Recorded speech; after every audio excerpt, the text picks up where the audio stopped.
Listeners, আমরা ambulance related ঘটনা শুনতে চাই। অ্যাম্বুলেন্সে লাশ নিয়ে যাওয়ার সময় অনেক ঘটনাই ঘটে। আসলে এই ঘটনাগুলো অ্যাম্বুলেন্সে কেন ঘটে?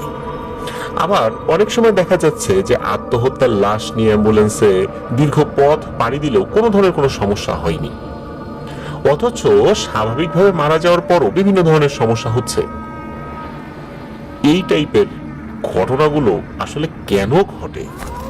আজকের এই ঘটনাটি শুনলে আশা করি অনেকেই বুঝতে পারবেন। চলুন কথা না বাড়িয়ে মূল ঘটনাতে চলে যাই। এবারের ঘটনাটি আমাদেরকে পাঠিয়েছেন রাফিদ সর্দার। ওনার দেশের বাড়ি নরসিংদী জেলার পলাশ থানার গজারিয়া গ্রামে। উনি বর্তমানে মতিঝিল গভর্নমেন্ট বয়েজ কলেজে ইন্টারমিডিয়েট দ্বিতীয় বর্ষে লেখাপড়া করছেন। আর উনি যে ঘটনাটি শেয়ার করেছেন সেটি ওনার এক বন্ধু বলেছিল। সেই বন্ধুটিও একই সাথে লেখাপড়া করছে এই রাফিদ সর্দারের সাথে, আর তার নাম হচ্ছে আবেদুল করিম সোহান। আর যেই গ্রামে ঘটেছিল, মূলত গ্রামের নামটি আমরা বলছি না, যদিও খুবই বিস্তারিত বর্ণনা সহকারে প্রত্যেকটি ব্যক্তির নাম সহ ঘটনাতে তিনি উল্লেখ করেছেন, ঘটনার সত্যতা যাতে আমরা যাচাই বাছাই করতে পারি। কিন্তু ওনাদের নিষেধ থাকার কারণে কিছু কিছু বিষয় এড়িয়ে যাচ্ছি। তো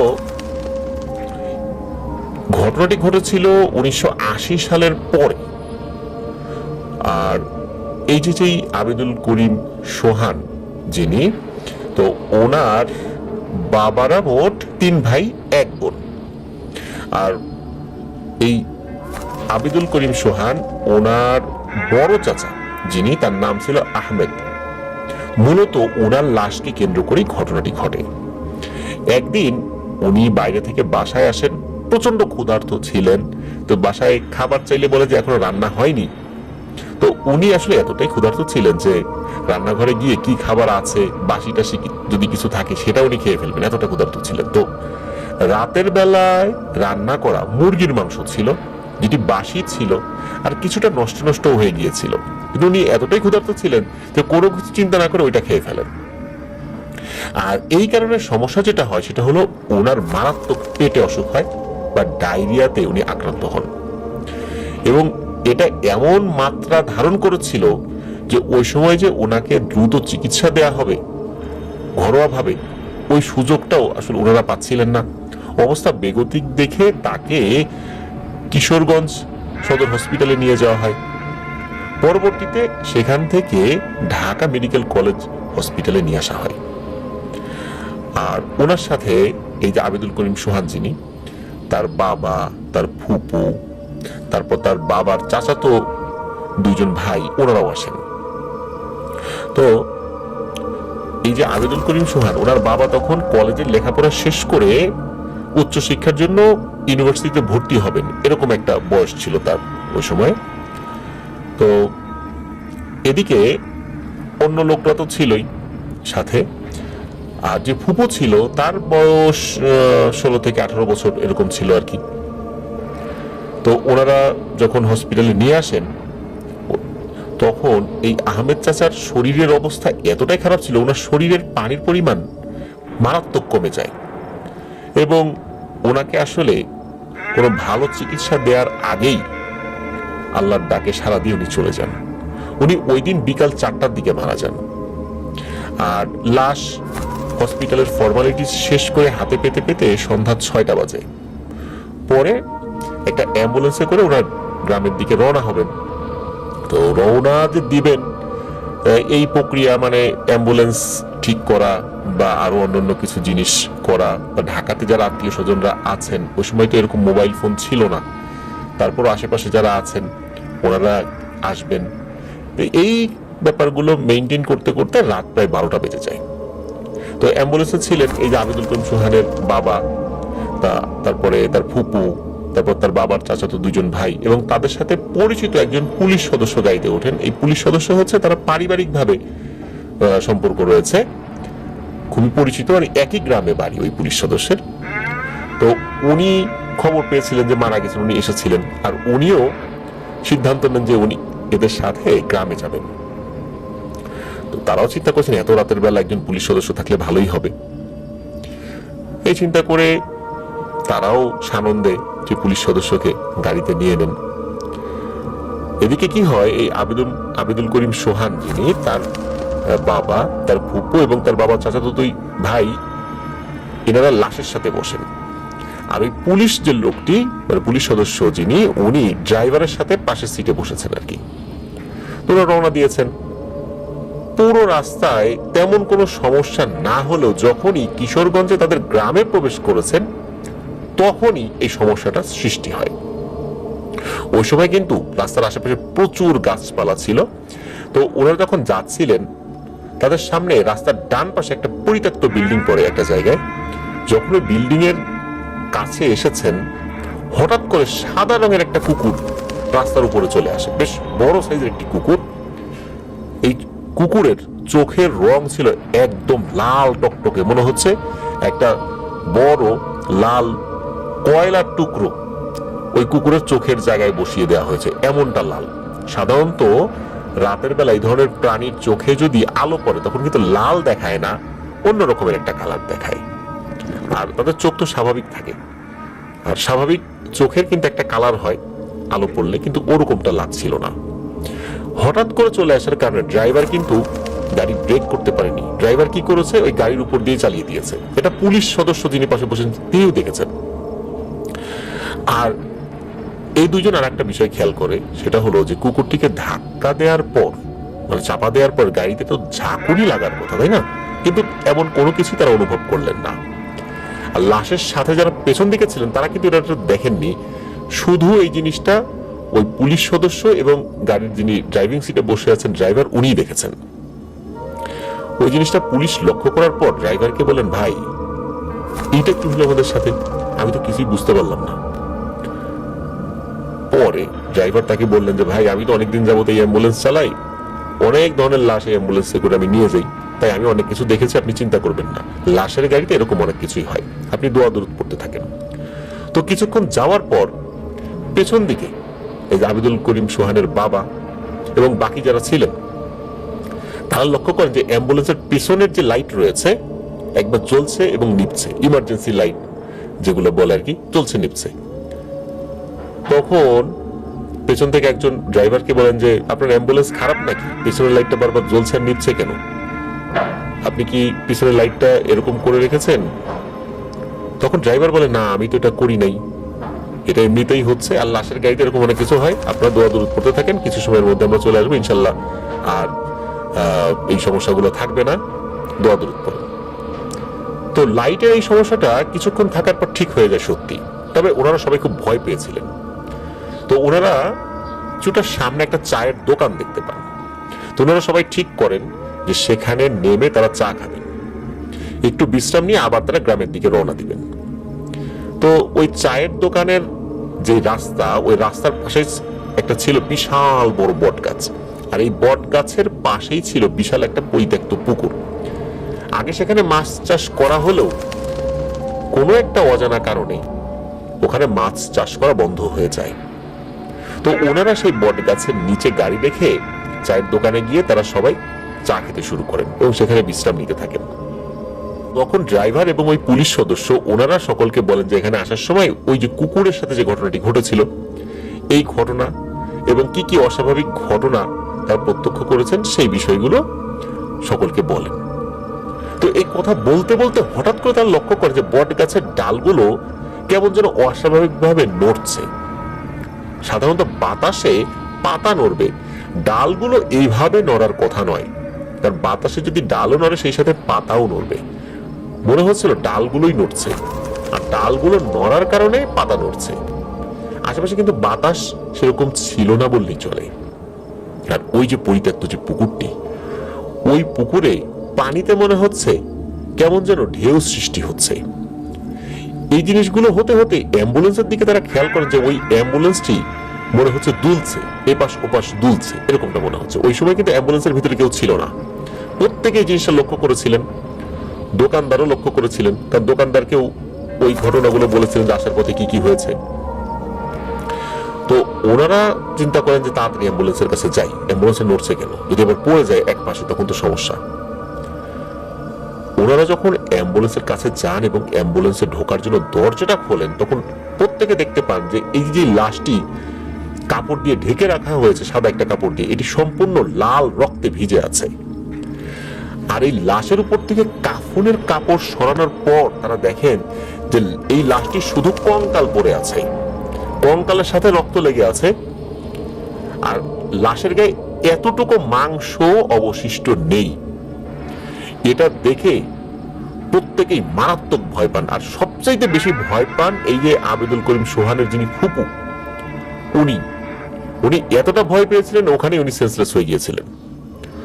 যাই হোক, ওনারা তাড়াতাড়ি ওই ডেড বডি নিয়ে গ্রামে চলে আসেন এবং ওই কঙ্কালটিকেই গোসল করিয়ে দ্রুত তারা দাফন করে ফেলেন। ওই লাশটি কাউকে দেখতে দেওয়া হয়নি, কেউ দেখেননি, পরিবারের সদস্যরা দেখলেও ভয় পাবেন, এই জন্য কাউকে দেখতে দেওয়া হয়নি। পরবর্তীতে ওরা তাদের গ্রামের ইমাম সাহেবের কাছে ঘটনাটি বলেন এবং বলেন যে আসলে এটি কি কারণে ঘটেছে। তো ইমাম সাহেব সব শোনার পর উনি বিশ্লেষণ করেন এবং এরপর উনি জানান যে 3টি ভুলের কারণে এই লাশটির সাথে এই ঘটনাটা ঘটেছে। মূলত লাশটি কোনো অস্বাভাবিকভাবে মৃত লাশ ছিল না, স্বাভাবিকভাবে উনি মারা গিয়েছেন বলতে অসুস্থ হয়ে মারা গিয়েছেন, কোনো অপমৃত্যু তো ছিল না এটা। কিন্তু ভুল যেটা হয়েছে সেটা হলো যখন লাশটি নিয়ে আসা হয়েছে ঢাকা থেকে, তখন উচিত ছিল লাশটিকে গোসল দিয়ে নিয়ে আসা। এই কাজটি কিন্তু প্রিয় লিসেনার্স আমরা অনেকেই জানি না বা করিও না। অধিকাংশ ক্ষেত্রে দেখা যায় যে গোসল দিয়ে যদি নিয়ে আসা হয় তাহলে এই ধরনের সমস্যাগুলো খুবই কম হয়। এটা হলো একটা ভুল ছিল। দ্বিতীয় ভুলটা হলো ওই যে প্রতিমধ্যে যে সাদা কুকুরটি, এই কুকুরটির উপর দিয়ে গাড়ি চালিয়ে দেওয়া হয়েছিল। এতে করে ওই সাদা কুকুরটির কোনো ক্ষয়ক্ষতি না হলেও তারা খুব ক্ষিপ্ত হয়। ওই সাদা কুকুরটি দেখার আগে কিন্তু ওই অ্যাম্বুলেন্সে কোনো ধরনের অস্বাভাবিক ঘটনা ঘটেনি, এরপর থেকেই সমস্যাটা শুরু হয়েছিল। আর এই সুযোগটা তখনই পেয়ে গিয়েছিল যখন ওই লাশটি কোনো গোসল দেওয়া ছিল না, এই কারণে সুযোগটা আরো বেশি পেয়ে যায়। আর শেষ যে ভুলটা হয়েছিল, অ্যাম্বুলেন্সে লাশ রেখে কখনোই, শুধু অ্যাম্বুলেন্স না, ভ্যান হোক যেটাই হোক না কেন, লাশ রেখে সবাই যেন একসাথে বের না হয়ে যায়, ওখানে কেউ না কেউ যেন থাকে, একজন হোক দুজন হোক, কেউ না কেউ যেন থাকে। মূলত সবাই যখন নেমে গিয়েছিলেন তখনই এই সুযোগটা দুষ্টু জিনেরা পেয়ে যায়। আর সেই সুযোগে এই মাংসাশী জিনেরা ওই লাশের উপর চড়াও হয় এবং লাশটির এই অবস্থা করে। তো এটি ছিল ঘটনা। এই ঘটনাটি ওখানকার অনেকেই জানেন। আর যেহেতু আব্দুল করিম সোহানের নিজের আপন চাচার সাথে ঘটে যাওয়া ঘটনা, এই কারণে আমরা বিশ্বাস করেছি যে অবশ্যই ঘটনাটি সত্য আর এই ধরনের ঘটনা ঘটে। এই প্রসঙ্গে আমি একটা কথা লিসেনারদের উদ্দেশ্যে বলতে চাই। গত 6 জানুয়ারি যে তারিখটা ছিল, এই তারিখে আমার খুবই একজন নিকট আত্মীয়ের ছেলে মারা যান। ছেলেটার মৃত্যু স্বাভাবিক ছিল না, অস্বাভাবিক ছিল। তো এই ঘটনার পর যখন এই ডেড বডিটি নিয়ে যাওয়া হবে বাগেরহাটে, পরের দিন ছিল নির্বাচন, রাস্তাঘাটে কোনো গাড়ি নাই, একদম শুনশান নীরবতা। এখন ডেড বডি নিয়ে যাওয়া হবে বাগেরহাটে, আর মৃত্যুটাও স্বাভাবিক না। স্বাভাবিকভাবে অনেক ঘটনাই ঘটতে পারে, কিন্তু এখানে যে ভালো ব্যাপারটি হয়েছিল, ওকে ঢাকা থেকেই সুন্দর করে গোসল দিয়ে স্থানীয় একটি মসজিদের প্রথম জানাজা পড়িয়ে তারপর লাশটি নিয়ে রওনা দেওয়া হয়েছিল। আলহামদুলিল্লাহ পথিমধ্যে কোনো ধরনের কোনো সমস্যা হয়নি, লাশ দাফনের আগ পর্যন্ত কোনো সমস্যা হয়নি, তারপরেও এখন পর্যন্ত কোনো সমস্যা হয়নি। তবে যখন আমি ফিরছিলাম ওই অ্যাম্বুলেন্সে, পরের দিন 7 জানুয়ারি ছিল, নির্বাচনের সময় ছিল, রাস্তাঘাটে কোনো গাড়ি ঘোড়া নেই, দ্রুত ফিরতে হবে। তো পুরো পথ আমরা এসেছি, তেমন কোনো সমস্যা না হলেও পথিমধ্যে হঠাৎ করে যিনি গাড়ি চালাচ্ছিলেন তিনি একটি জায়গায় গাড়ি থামিয়ে দেন। মূলত একটি চায়ের দোকানের কাছে উনি গাড়ি থামান। তো আমি জিজ্ঞেস করলাম যে আপনি এখানে গাড়ি থামালেন, দ্রুত যেতে হবে, সকালে তো নির্বাচন শুরু হয়ে যাবে, তখন তো রাস্তায় চলাফেরা অনেক কঠিন হয়ে যাবে, দ্রুত আমরা বাড়িতে ফেরত যাব। তখন উনি জানালেন আর কি, হঠাৎ করে নাকি ওনার গাড়ির যে স্টিয়ারিংটা এটা কয়েকবার কেঁপে উঠেছে, যার কারণে উনি সামনে একটি দোকান দেখেছেন, ওখানে থামিয়ে দিলেন। তো ওখানে থামিয়ে দেওয়ার পর ওখানে আমরা চা খেলাম এবং আমি ওনাকে বললাম যে আপনার মোবাইল থেকে আপনি সূরা বাকারা ছেড়ে দিন, সূরা বাকারা তেলাওয়াত হতে থাকবে, আমরা ইনশাল্লাহ চলবো। তো আলহামদুলিল্লাহ প্রতিমধ্যে কোনো ধরনের কোনো সমস্যা হয়নি, এতটুকুই সমস্যা। তবে গাড়ির স্টিয়ারিং কেঁপে ওঠার বিষয়টা আমরা ফিল করিনি, এটি উনি চালাচ্ছিলেন, উনি ফিল করেছেন। হতে পারে এটা ওনার মনের ভুলটাও হতে পারে। তবে আলহামদুলিল্লাহ এই যে অবমৃত্যুর যে ডেড বডিটি আমরা এতটা পথ নিয়ে গেলাম, কোনো ধরনের কোনো সমস্যা হয়নি। যেহেতু তাকে সুন্দরভাবে গোসল করানো, তারপরে জানাজা পড়ানো, সবকিছুই হয়েছিল। এই জন্য আমি পরামর্শ দিব, যদি কখনো এ ধরনের ডেড বডি আপনারা এক জায়গা থেকে আরেক জায়গায় নিয়ে যাওয়ার কোনো সিচুয়েশন তৈরি হয়, কমপক্ষে গোসল করিয়ে ডেড বডিটি আপনারা নিয়ে যাবেন। এতে করে প্রতিমধ্যে এই ধরনের উটকো ঝামেলা থেকে আল্লাহ চাহেন তো ইনশাল্লাহ আমরা রক্ষা পেতে পারি। প্রিয় লিসেনার্স, আশা করছি ঘটনাটি আপনাদের ভালো লেগেছে। আমরা চলে যাব আমাদের পরবর্তী ঘটনায়। এখন যে ঘটনাটি আমি আপনাদের সাথে শেয়ার করতে যাচ্ছি, এই ঘটনাটি আমাদেরকে পাঠিয়েছেন চঞ্চল মাহমুদ ভাই। উনি বর্তমানে থাকেন মিরপুর 2-এ, আর ওনার বাড়ি রাজবাড়ী জেলার সুলতানপুর ইউনিয়নের লক্ষণদিয়া গ্রামে। যে পরিবারের সাথে ঘটনাটি ঘটেছে তাদের নাম উল্লেখ উনি করেননি। মূলত এই পরিবারটি সম্পর্কে চঞ্চল মাহমুদ ভাইয়ের আত্মীয় হন, আর যার সাথে ঘটনাটি ঘটে তিনি এই চঞ্চল মাহমুদ ভাইয়ের চাচি শাশুড়ি হন। ঘটনাটি ঘটে 2005 সালে। রাজবাড়ী জেলার সদর উপজেলার রাজাপুর নামক একটা জায়গা রয়েছে, ওই রাজাপুর থেকে খলিলপুর যাওয়ার একটা পথ রয়েছে। ওই রাজাপুর থেকে খলিলপুর আসলে মাঝে কাতলাগাড়ি বাজার রয়েছে। বাজার থেকে 20 গজ দূরে বড় একটি বট গাছ আছে। ওই বট গাছ থেকে আবার 2 মিনিট হাঁটলে একটি শ্মশান। ওই শ্মশানের একদম কাছেই এই চঞ্চল মাহমুদ ভাইয়ের চাচা শ্বশুরের বাড়ি, একদম মেইন রাস্তার সাথেই। তো ওনার চাচা শ্বশুর রাজবাড়ী ফুড অফিসে চাকরি করতেন। একদিন তার কাজ শেষ করে বাড়ি ফিরতে ফিরতে অনেক রাত হয়ে যায়, রাত 9টা-10টা বাজে হয়তোবা। তো গ্রামের বাড়ি ওই দিকটাতে রাত 9টা-10টায় কিন্তু অনেক শুনশান নীরব হয়ে যায়। তো একটা সময় কি হয় যে এই চঞ্চল মাহমুদ ভাই চাচি শাশুড়ি ওনার হাজবেন্ডের অপেক্ষা করতে করতে কিছুটা ঘুম ঘুম ভাব উনি অনুভব করেন, ঘুমিয়ে যাননি একদম। তো হঠাৎ করে উনি একটা শব্দ শুনতে পান, সেটা হলো ওনার বাড়ির উঠোনের পাশে যে টিউবওয়েল রয়েছে, ওই টিউবওয়েলে কে যেন পানি চাপছে, একটা শব্দ হচ্ছে, খটর মটর শব্দ। তো এই চাচি ভেবেছেন যে চাচা আসছে। তো উনি জানালা খুলে দেখেন যে সাদা পাঞ্জাবি পরা, মাথায় বেশ লম্বা একটা টুপি, কেউ একজন ওযু করছে টিউবওয়েলে। আর ওই টিউবওয়েলটা কিন্তু চাচার ঘরের কাছেই ছিল, ঘর থেকে 10 গজ এতটুকু দূরত্ব হবে আর কি। তো চাচি বলে ওঠেন, এই টিউবওয়েলে কে রে? কিন্তু কেউ কথা বলে না। বেশ কয়েকবার, মানে 3-4 বার ডাকার পর ওই অবয়বটা ধমক দিয়ে ওঠে, বলাই মহিলা থাম। এই কথা বলার পর সে পেছন দিকে ঘুরে তাকায়, এবং ঘুরে তাকানোর সাথে সাথে সে কি করে, তাদের গলাটা লম্বা করে মাথাটা ওই চাচির জানালার কাছে নিয়ে আসে এবং মাথাটা ওই জানালার শিক দিয়ে ভেতরে ঢুকিয়ে দেয়, এবং তাদের লম্বা লম্বা দাড়ি, এটাও স্পষ্ট বুঝতে পারেন চাচি।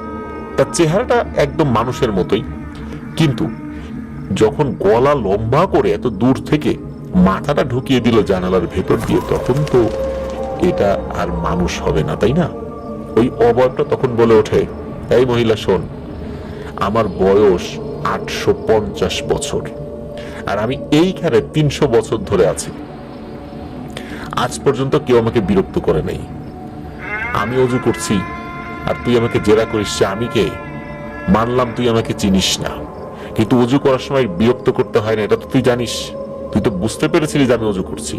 আমার পোশাক আশাক দেখেও তো তুই বুঝতে পেরেছিলি যে আমি চোর ডাকাত বা ক্ষতিকারক কিছু নই। তোর এত বড় সাহস, তুই আমাকে এইভাবে বিরক্ত করলি। এই কথা শোনার পর চাচি যে কতটুকু ভয় পেয়েছিলেন সেটা চাচি বলতে পারবেন। এর মধ্যে কি হয়, চাচা চলে আসেন বাড়িতে। চাচা আসার সাথে সাথে ওই অবয়বটা অদৃশ্য হয়ে যায়। তো ওই সময়ে উনি এতটা ভয় পেয়েছিলেন যে চাচাকে চাচি আর কিছু বলার সুযোগই পান নাই। তো ওই সময়ে তাদের দুটি সন্তান ছিল, দুটা মেয়ে। একজনের বয়স 7 বছর, একজনের বয়স ছিল 11 কি 12 বছর, এতটুকু আর কি। তো মূলত ওই রাত থেকে ঘটনাটার শুরু। তো চাচাকে কিন্তু উনি বিষয়টা বলেন নাই, মনে করেছিলেন যে বললে বাড়িতে একটা আতঙ্ক সৃষ্টি হতে পারে, এই চিন্তা করে বলেন নাই। তো যাই হোক, চাচা তো দিনের বেলা বাড়িতে থাকতেন না, কিন্তু মেয়েরা দেখতেন যে তার মা মানে চাচি কার সাথে যেন কথা বলছে, কিন্তু তারা কাউকে দেখে না। তো তারা চাচাকে যখন বলে তো চাচা তো বিশ্বাস করতে চায় না। এভাবে বেশ কিছুদিন কেটে যায়। একদিন রাত্রে চাচা দেখেন যে চাচি কার সাথে যেন কথা বলছে জানালা দিয়ে। চাচা একটু খেয়াল করে দেখেন যে চাচির সামনে একটা অবয়ব দাঁড়ানো, এটা স্পষ্ট বুঝতে পারেন চাচা। আর একজন যে দাঁড়ানো আছে তার মাথায় সাদা পাগড়ি টাইপের একটা টুপির মতো কিছু একটা, এবং সে জুব্বা জাতীয় কিছু একটা পরে আছে, এতটুকু বোঝা যাচ্ছে। কিন্তু তার মুখমণ্ডল দেখা যাচ্ছে না একদমই।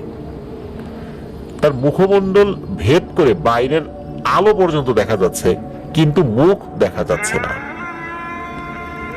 পরদিন সকালে, মানে ওই সময় কিন্তু চাচা কিছু বলেন নাই, পরদিন সকালে চাচা চাচিকে প্রশ্ন করলে চাচি কিছুই বলতে পারেন না। মানে ওনার সময় কোনো সেন্সই কাজ করে নাই, উনি কিছুই বলতে পারেন না যে কার সাথে কথা বলেছিলেন, কি হয়েছিল। উনি বলেন যে না, আমি তো কার সাথে কথা বলি নাই। তো ওই সময় কিন্তু চাচি প্রেগনেন্ট ছিলেন। তার বড় মেয়ে তিনি বলে যে তার আব্বাকে বলে যে আব্বু আপনি চলে যাওয়ার পরে মা যেন কার সাথে কথা কয়, আমি তো কাউকে দেখি না। তো এই জিনিসটা যখন চাচাও বুঝতে পারলেন, তখন চাচা চিন্তা করেন যে কি করা যায়। তো সেই দিন রাত্রে চাচা বাড়িতে আসেন, আর চাচি ওয়াশরুমে যাবেন। তো ওয়াশরুমে যাওয়ার সময় চাচাকে সাথে নিয়ে ওয়াশরুমে যান। বেশ কিছুক্ষণ পার হয়ে যায়, কিন্তু চাচি আসছেন না। চাচা উঠোনে দাঁড়িয়ে আছেন। চাচা একটু এগিয়ে গিয়ে শুনতে পান যে চাচি ওয়াশরুমের বাইরে বের হয়েছেন, কার সাথে যেন কথা বলছেন। তো চাচা তখন ডাকাডাকি করেন, এই এত রাত্রে বেলা কার সাথে কথা বলো এখানে দাঁড়িয়ে। ওই সময় চাচা দেখেন কুকুরের সাইজের মতো একটা বিশাল বড় কালো বেড়াল লাফ দিয়ে তাদের সামনে দিয়ে চলে গেল। এটা দেখে চাচা একটু অশুভ লক্ষণ বুঝতে পারেন। পরদিন সকালে চাচা অফিসে গিয়ে তার এক কলিগের সাথে আলোচনা করেন যে এই ব্যাপার, তার বাসায় ধরনের সমস্যা হচ্ছে। এই লোকের বাড়ি ছিল রাজবাড়ির ধাওয়াপাড়া ঘাটের কাছে। তো তিনি একজন মহিলার ঠিকানা দেন, সবাই তাকে জিন খালা নামে চেনে। তো তার মানে ওই লোকের কাছে গিয়ে এই কথা বলার পর যখন জিন খালার ঠিকানা দেন, তখন তার কাছে যাওয়া হয়। তো তার কাছে গিয়ে সব ঘটনা খুলে বললে তিনি বলেন যে আগামী 3 দিন পর শনিবার সন্ধ্যায় আপনাদের বাড়িতে আমি যাব। তো তিনি যান তার ওয়াদা মাফিক, এবং রাত্রে সেই জিনকে উনি হাজির করেন। আর তার কথা শোনেন যে কেন তাকে আসর করেছেন, মানে চাচিকে আসর করেছেন। একটা পর্যায়ে জিনকে বলা হয় যে চাচিকে ছেড়ে যেতে। তখন জিন বলে যে আমি আসলে ওকে আসর করি নাই, আমি এখানে থাকবো, আর এখানে আমি বহু বছর আগে থেকেই থাকি, যখন ওদের 4 পুরুষেরও জন্ম হয় নাই। ওকে আমি ছেড়ে দেব, কিন্তু আমাকে এই জায়গা থেকে তাড়ানোর কথা কিন্তু ভুলেও চিন্তা করা যাবে না, তাহলে কিন্তু তোরাই এখান থেকে বিতাড়িত হবি। এই কথাটা ধমকের সাথেই বলে। এর আগের কথাগুলো বেশ নমনীয়তার সাথেই ওই জিনটি বলেছিল। আর ওই জিনটি ক্ষতিকারক কোনো জিন নয়, এই বিষয়টিও সকলকে ওই জিনটি অবহিত করেন। মূলত ওই জিনটি দীর্ঘদিন ধরে যেহেতু এই এলাকায় আছেন, তার উপস্থিতি কাউকে বুঝতে দেন নাই, যেহেতু চাচি তাকে দেখে ফেলেছেন কোনো কারণে এবং ওই জিনের অনিচ্ছাই, এই কারণেই ওই জিনটি চাচির সাথে এসে দেখা দেয়, কিন্তু কোনো ক্ষতির জন্য নয়। কিন্তু জিন যখন বলল যে এখান থেকে তাকে তাড়ানোর চেষ্টা করা যাবে না, তাহলে ক্ষতি হবে, এই বিষয়টি সকলেই আমলে নেন। এর বেশ কিছুদিন পর চাচির একটা ছেলে সন্তান হয়, যেহেতু উনি প্রেগনেন্ট ছিলেন। তো চাচার শাশুড়ি আসেন তার দেখাশোনা করতে। চাচার শাশুড়ি একদিন চাচাকে বলেন যে বাবারে, দিনে বা রাত্রে মাঝে মাঝে বাড়ির উপর দিয়ে কেমন যেন একটা বাতাস আসা যাওয়া করে, আমাদের তো ভয় ভয় করে, আর তোমার ছোট ছেলে পুলে, এই বিষয়টা তো স্বাভাবিক বলে মনে হচ্ছে না, বাচ্চা কাচ্চাদের তো ক্ষতি হতে পারে, তুমি ওই জিন খালার সাথে একটু কথা বলে দেখো বাড়িটা বন্ধ করা যায় কিনা। তো চাচা এই কথা শোনার পর তার কলিগের সাথে কথা বলেন, ওই জিন খালার সাথেও দেখা করেন, তার সাথে কথা হয়। তো জিন খালা কিছুটা সময় চান, বলেন যে পরে জানাবেন। এরপর তিনি একদিন চাচাকে খবর দেন দেখা করার জন্য। তো চাচা যখন তার সাথে দেখা করেন, তখন ওই জিন খালা চাচাকে বলেন যে আমি বাড়ি বন্ধ করে দিতে পারবো, কিন্তু আপনাদের কিন্তু সমস্যা হতে পারে, এখন ভেবে দেখুন। তখন চাচাও পরিবারে এসে পরামর্শ করেন, পরিবারের সবাই সম্মতি দেন যে বাড়িটা বন্ধ করা হোক। এর কয়েকদিন পর বাড়ি বন্ধ করে দিয়ে যান ওই জিন খালা। আর ভুলটা এখানেই মূলত হয়। তার ছোট্ট ছেলের বয়স 3 বা 3.5 মাস হয়ে যায়। একদিন দুপুর বেলা 12টা কি 12:30 বাজে, তার 2 মেয়ে বারান্দায় বসে আছে, পাশেই ছিল তার ছোট ভাই, মানে চাচার যে নতুন সন্তান হয়েছে ছোট্ট একটা ছেলে, মানে ওই 2 বোনের ছোট ভাই আর কি। তো চাচি তার মতো করে কাজ করছেন। এর মধ্যে হঠাৎ 3 জন আগন্তুক নারীর আগমন ঘটে তাদের বাড়িতে। তাদের পরনে ছিল কালো বোরখা, হাতে ছিল 3টা ব্যাগ। তারা বাড়ির উঠোনে দাঁড়ায় আর চাচির নাম ধরে বলে, এই এদিকে আয়। আরেকজন মহিলা তার হাত লম্বা করে প্রায় 20 ফুট দূরে চাচির ছেলেটাকে ধরতে চায়, মানে এত বড় হাত লম্বা করে ফেলেছে। এটা দেখে চাচির 2 মেয়ে তো চিৎকার করে ওঠে এবং ভয়ে একে অপরকে জড়িয়ে ধরে কাঁপতে থাকে ঠক ঠক করে। চাচি দৌড়ে এসে তার ছেলেকে কোলে নেন। তখন ওই মহিলা 3 জন একসাথে বলে ওঠে, এই দেখ, তোর জন্য 3 ব্যাগে টাকা সোনা দানা নিয়ে আসছি, এইগুলো নে আর তোর ছেলেটা আমাদের দিয়ে দে। চাচি তখন চিৎকার করে ওঠে যে আমাদেরকে বাঁচাও, আমাদেরকে বাঁচাও, কে কোথায় আছো, এই বলে। তখন কিন্তু একদম দিনের বেলা এই ঘটনা ঘটছে। আর চাচি তখন কি করেন, তার বাচ্চাকে নিয়ে, মানে তার ছোট ছেলেকে নিয়ে, খড়ের যে মাচা তৈরি করা হয় গ্রামে, ধান কাটার পর যে শুকনো খড়, এই খড় দিয়ে মাচা তৈরি করা হয়, তো এই মাচার নিচে দৌড়ে চলে গিয়ে সেখানে ছেলেকে নিয়ে বসে থাকেন। তো তার চিৎকার শুনে আশেপাশে সবাই কিন্তু এগিয়ে আসেন, অনেক মানুষ জমা হয়ে যায়, কিন্তু তারা এসে কিন্তু কাউকে দেখতে পান না। তখন কিন্তু চঞ্চল মাহমুদ ভাইয়ের ওয়াইফ, চঞ্চল মাহমুদ ভাইয়ের মেজো ভাই, তারাও ওইখানে গিয়েছিলেন। চঞ্চল মাহমুদ ভাইয়ের মেজো ভাই কিন্তু মাদ্রাসার ছাত্র ছিলেন। তিনি দেখেন চাচির 2 মেয়ে একজন আরেকজনকে ধরে কান্নাকাটি করছে, ভয় কাঁপছে। তখন চঞ্চল মাহমুদ ভাইয়ের ভাই ওই 2 বোনকে জড়িয়ে ধরে সূরা ইয়াসিন তেলাওয়াত করতে থাকেন। তো এই পুরো ঘটনাটি কিন্তু মাত্র 2 থেকে 3 মিনিটের মধ্যে ঘটেছিল। গ্রামের মানুষ সবাই তখন এদিক ওদিকে খুঁজতে থাকেন যে এই 3 জন মহিলা কোথা থেকে আসলো, কোথায় গেল, কিন্তু কাউকে খুঁজে পাওয়া যায় না। বাড়িটা কিন্তু রাস্তার পাশেই ছিল, রাস্তার 2 পাশে 1 কিলোমিটার দূরের দৃশ্য কিন্তু দেখা যায়, কিন্তু তারা কিন্তু কাউকে দেখতে পাননি।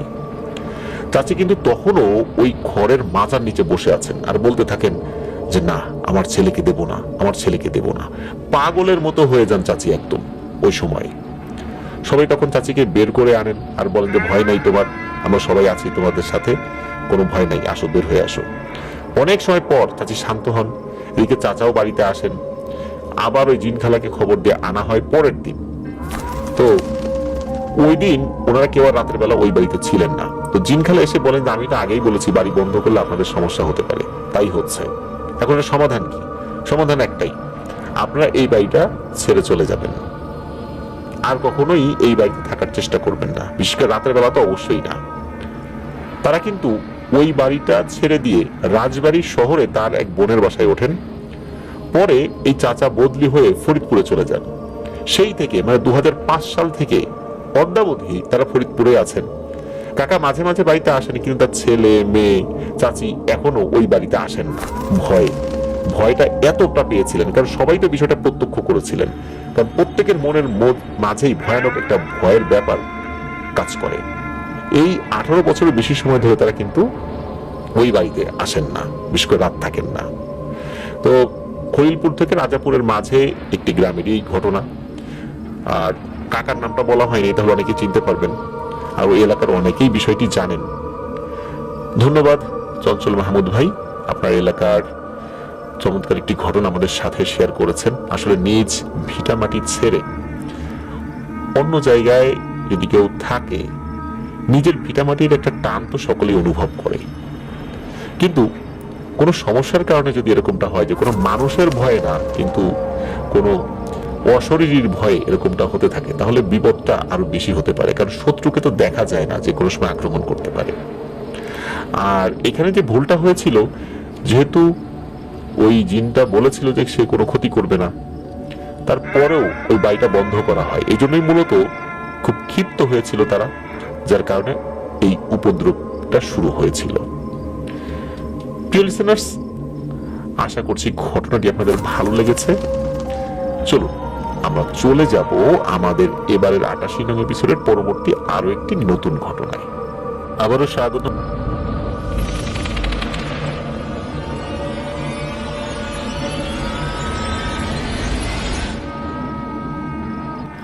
স্বাগতম প্রিয় লিসেনার্স আমাদের 88 নং এপিসোডের তৃতীয় ঘটনায়। এখন যে ঘটনাটি আমি আপনাদের সাথে শেয়ার করতে যাচ্ছি, এই ঘটনাটি আমাদেরকে পাঠিয়েছেন মোহাম্মদ আল মামুন ভাই। উনি বর্তমানে রাজশাহী বিশ্ববিদ্যালয়ে লেখাপড়া করছেন। উনি সেখানকার একটি হলেই থাকেন। 20/10/2023 মানে 2023 সালের অক্টোবর মাসের 20 তারিখে রাত 9টার দিকে বাসা থেকে ওনার আম্মু ফোন করে বলে যে তোর দাদা অনেক অসুস্থ, যত তাড়াতাড়ি সম্ভব বাসায় চলে আয়, তোকে দেখতে চেয়েছে। তো ওনাদের বাসা কিন্তু রাজশাহী শহর থেকে 50 কিলোমিটার দূরে নওগাঁ জেলার মান্দা থানার একটি গ্রামে। তো যোগাযোগ ব্যবস্থা অনেক ভালো হওয়ার কারণে রাতে আসা যাওয়া করতে কোনো সমস্যা হয় না। তো যখনই বলেছেন তখনই সবকিছু গুছিয়ে বাড়ির উদ্দেশ্যে বেরিয়ে পড়েছেন। তো উনি বাড়িতে এসে দেখেন দাদাকে নিয়ে সবাই বসে আছে।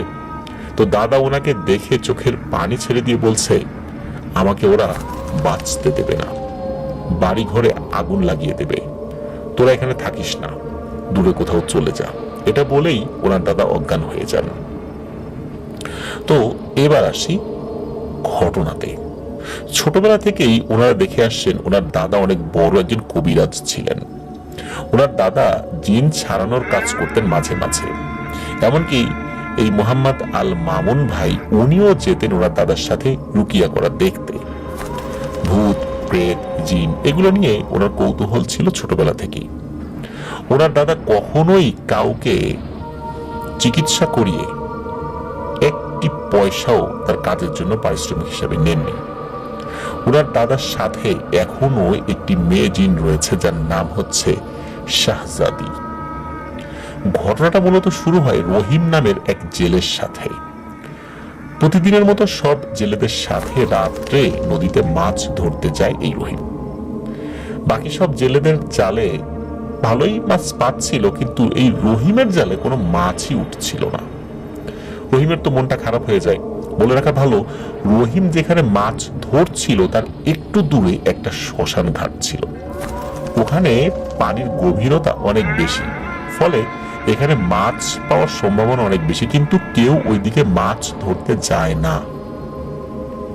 এখন রহিমের যেহেতু মাছ পড়ছিল না জালে, এক পর্যায়ে সে ভাবে শ্মশান ঘাটের ওই দিকেই যাই, একা একা জাল ফেলবো, যদি ওখানে কিছু পাই। এভাবে আর কতক্ষণ মাছ ছাড়া শুধু কাজ করেই যাব, জাল ফেলবো, জাল তুলবো, পরিবার পরিজনের মুখে তো আহার তুলে দিতে হবে। নেহায়েত পেটের তাগিদেই বাকি জেলেদেরকে কোনো ধরনের কোনো তথ্য না জানিয়ে রহিম ওই শ্মশানের ওই দিকটাতে জাল ফেলতে চলে যায়। জাল ফেলার কিছুক্ষণ পর তার জালে বড় একটা বোয়াল মাছ ধরাও পড়ে। সেই মাছটা খুলে আবার সে জাল ফেলে নৌকায় বসেছিল। হঠাৎ করে লক্ষ্য করে বানরের মতো একটা অবয়ব নৌকার এক পাশে বসে ওই মাছটি কচকচ করে চিবিয়ে খাচ্ছে। এটা দেখে রহিম তো অনেক রেগে যায়। কারণ হচ্ছে এত কষ্ট করে এই ভয়ানক একটি জায়গায় এসে একটা মাছ পেল, সেটা আবার একটা বানর খেয়ে ফেলছে। আর ওই দিকটাতে কিন্তু বানরের উপদ্রব ছিল, এটা সত্য, মাঝে মাঝে বানর দেখা যায়। তো সে এটাকে কিন্তু ভিন্ন কিছু প্রথম দিকে ভাবেনি। তার হাতে ছিল নৌকার বৈঠা, ওইটা দিয়েই ওই বানরের মতো ওই অবয়বটাকে সে মারতে শুরু করলো। এক পর্যায়ে বানরের মতো ওই অবয়বটি পানিতে লাফ দিয়ে কিছুটা সাঁতার কেটে পানির মধ্যেই মিলিয়ে যায়। ঘটনাটা এখানে শেষ হলে পারত, কিন্তু না, ঘটনাটি অন্যদিকে মোড় নেয়। এই রহিম সেদিন স্বপ্নে দেখে একটা বানরের মতো অবয়ব তাকে স্বপ্নে এসে বলছে, তুই আমার এলাকায় এসে মাছ ধরলি, এখানে এসে কেউ মাছ ধরে না, আর এখানে মাছ কেউ ধরেও সেই মাছ নিয়ে যেতে পারে না, আর তুই আমাকে আঘাত করলি, আমি তো তোকে এভাবে ছেড়ে দিতে পারি না রে। তুই জানিস না এই শ্মশানের আশেপাশে যদি কেউ আসে আমরা সেই মাছ রেখে দেই। তো এই স্বপ্ন দেখার পর রহিমের ঘুম ভেঙে যায়। তারপর থেকে শুরু হয় এই রহিমের সাথে সমস্যা। সে পাগলের মতো আচরণ করে। সকালবেলা অবশ্য সেই স্বপ্নের কথা বলেছিল সকলকে। তো এরপর থেকে তার আচরণের মধ্যে অস্বাভাবিকতা লক্ষ্য করা যায়। সে কাঁচা হাঁস মুরগি ধরে চিবিয়ে খাওয়া শুরু করে, বাড়ির সবার সাথে খারাপ আচরণ শুরু করে।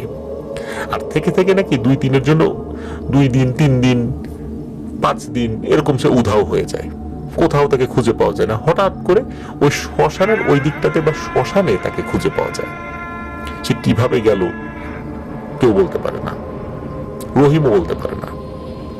তো এই ধরনের সমস্যা যখন রহিমের চলছিল, এই অবস্থায় এই মামুন ভাইয়ের দাদার কাছে রহিমকে নিয়ে আসা হয়। তো মামুন ভাইয়ের দাদা তার জিনের মাধ্যমে সবকিছু জানতে পারে যে সে মাছ খেকো পিশাচের পাল্লায় পড়েছে। তো দাদার জিন আরো বলে এই পিশাচ অনেক শক্তিধর এবং এরা একজন না, অনেকে আছে, একজনকে কিছু করলে অনেকে এসে সেটার প্রতিশোধ নেবে। এরা দলবদ্ধভাবে থাকে, এদের শক্তির সাথে পেরে ওঠা খুবই কঠিন ব্যাপার, এই কাজটা আপনি নিয়েন না। জিনরা কিন্তু এটা বলে দেয়। তো এই মামুন ভাইয়ের দাদা তার জিনের মাধ্যমে সবকিছু জেনে না বলে দেয়, কিন্তু রহিমের স্ত্রী হাতে পায়ে ধরে এমন কান্নাকাটি শুরু করে, শেষ পর্যন্ত এই মামুন ভাইয়ের দাদা এই কাজটা করার জন্য রাজি হয় জিনদের নিষেধ সত্ত্বেও। তিনি এই রহিমের বাড়িতে যান, অনেক প্রক্রিয়ার মাধ্যমে নিজের জানা সকল বিদ্যা প্রয়োগ করে ওই বাড়ি থেকে এবং রহিমের উপর থেকে ওই পিশাচটাকে তাড়াতে সক্ষম হন। তবে ওই পিশাচটি যাওয়ার পর দাদাকে কিন্তু মাঝে এসে কানের কাছে ফিস ফিস করে বলে গিয়েছিল, মানে যাওয়ার সময় বলে গিয়েছিল, আমি কিন্তু আবার আসবো রে, কিন্তু তোকে আমি ছাড়বো না। ও আমাকে আঘাত করেছে, ওকে তো আমি এমনি এমনি ধরি নাই, আর আমাদেরকে আঘাত করলে আমরা যে সহজে ছাড়ি না এটা কিন্তু তুই জানতি, তুই কিন্তু কবিরাজ, তোর কিন্তু জানা ছিল, তারপরও তোর জিনেরা তোকে বলেছে, তারপরও তুই আসলি এখানে, এই জন্য আমি তোকে ছাড়বো না। বলে রাখা ভালো, দাদা কিন্তু সব সময় কাজ করে এসে শরীর বন্ধ করে ঘুমাতেন। তো সেদিন অনেক ক্লান্ত থাকার কারণে শরীর বন্ধ করতে ভুলে যান। রাত 3টার দিকে ওরে বাবারে মরে গেলাম রে বলে চিৎকার করতে করতে উনি বাড়ির সকলকে অস্থির করে ফেলেন। চিৎকার করতে করতে এক পর্যায়ে উনি অজ্ঞান হয়ে যান। পরের দিন দাদি স্বপ্নের মাধ্যমে একটি বিষয় জানতে পারেন। মূলত ওই রাত্রে উনি হালকা ঘুমিয়ে গিয়েছিলেন, ওনার স্বপ্নের মাধ্যমে দাদার সাথে থাকা যে জিন, যার নাম শাহজাদি, সে এসে দাদিকে বলে যান আপনার স্বামীকে বান মারা হয়েছে এবং এই বান মারার কাজটা কোনো মানুষ করেনি, এটি জিনেরা করেছে। রহিমের পেছনে যে পিশাচটা লেগেছিল এই পিশাচটাই এই কাজ করেছে। আমরা তো নিষেধ করেছিলাম আপনার স্বামীকে এই কাজটি না নিতে, তারপরেও তিনি ওখানে গিয়ে এই কাজটি করেছেন, কারণ আমরা এই পিশাচটিকে তাড়াতে সক্ষম নই। আমরা যতজন লোক তার থেকে আরো বেশি জন লোক ওই পিশাচটার সাথে রয়েছে, কারণ ওরা দলবদ্ধভাবে থাকে। কিন্তু আমরা জানতাম ওই পিশাচটা ক্ষতি করবে, কারণ ওরা কালো জাদু জানে। কালো জাদু করেই বানটা মেরেছে, যার কারণে আমরা তাদের সাথে পেরে উঠতে পারিনি। আমাদেরকে ক্ষমা করবেন, আপনার স্বামীকে আমরা রক্ষা করতে পারলাম না। এরপর থেকেই মামুন ভাইয়ের দাদা অনেক অসুস্থ হয়ে যান এবং মাথার বিভিন্ন ধরনের সমস্যা দেখা দেয়। অনেক ডাক্তার কবিরাজ এর মধ্যে এই কয়েক মাসের মধ্যে ওনারা দেখেছেন, কিন্তু কোনো সমাধান হয়নি। সব কবিরাজি বলে তার সাথে অনেক খারাপ পিশাচ আছে, যার সাথে তাদের পেরে ওঠা সম্ভব নয়। অক্টোবর মাসের 25 তারিখে, মানে 2023 অক্টোবর মাসের 25 তারিখে চাঁপাইনবাবগঞ্জ থেকে একটা কবিরাজ এসেছিলেন। তো অনেকভাবে রুকিয়া করার চেষ্টা করে, কিন্তু সবকিছুতেই নাকি ওই পিশাচরা বাধা দিচ্ছিল। বর্তমানে ওনাদের বাড়ির অবস্থা খুবই ভয়াবহ। রাত্রে কাউকে ঘুমাতে দেয় না, টিনের চালে ইট মারে, টিনের চালের উপর দৌড়াদৌড়ি করে, রুমের সবকিছু এলোমেলো করে রাখে। দাদা যেই ঘরে থাকে সেই ঘরে কাউকে ঘুমাতেই দেয় না। দাদাও কাউকে রাখতে চান না। উনি বলেন যে বললে আমি একা মরবো, আমার জন্য কারো ক্ষতি হোক এটা আমি চাই না। বাড়ি ঘরে নাকি ওই পিশাচটা আগুন লাগিয়ে দিয়ে সবকিছু শেষ করে দেবে। আশেপাশে পিশাচের বিচরণও নাকি অনেক বেড়ে গেছে। তো এই মামুন ভাইয়ের বড় আব্বু এগুলো দেখে কষ্ট সহ্য করতে না পেরে সেদিন রাত্রে দাদার রুমে গিয়ে বলে যে কে আছিস, সাহস থাকলে আমার সঙ্গে লাগ, আমার বাবাকে ছেড়ে দে। তো ওনাকে কেউ পেছন থেকে লাথি মেরে ফেলে দেয় এবং তার হাত ভেঙে যায়। এই ভয়ানক ব্যাপারটি এখনো ওনার পরিবারের সাথে চলমান রয়েছে, কারণ সময়টা কিন্তু বেশি আগের না, মাসখানেক আগের ঘটনা। তো এই মামুন ভাই সকলের কাছে দোয়া চেয়েছেন আল্লাহ যেন ওনার দাদাকে সুস্থ করে দেন এবং এই সমস্যা থেকে ওনারা নিষ্কৃতি পান। প্রিয় লিসেনার্স, আমরা সকলে দোয়া করব তার দাদার জন্য এবং ওনাদের পরিবারের জন্য। চলমান এই ব্যাপারটি যেন দ্রুত নিষ্পত্তি হয়। আল্লাহ সুবহানাহু ওয়া তাআলা ওনাদেরকে এই সমস্যা থেকে হেফাজত করেন, রক্ষা করেন, আর কাউকে যেন মানুষকে উপকার করতে গিয়ে এই ধরনের সমস্যায় পড়তে না হয়। উপকার করা তো অবশ্যই ভালো একটি কাজ। উপকার করতে গিয়ে যদি মানুষ বিপদে পড়ে তাহলে আরো মন খারাপ হওয়াটাই স্বাভাবিক।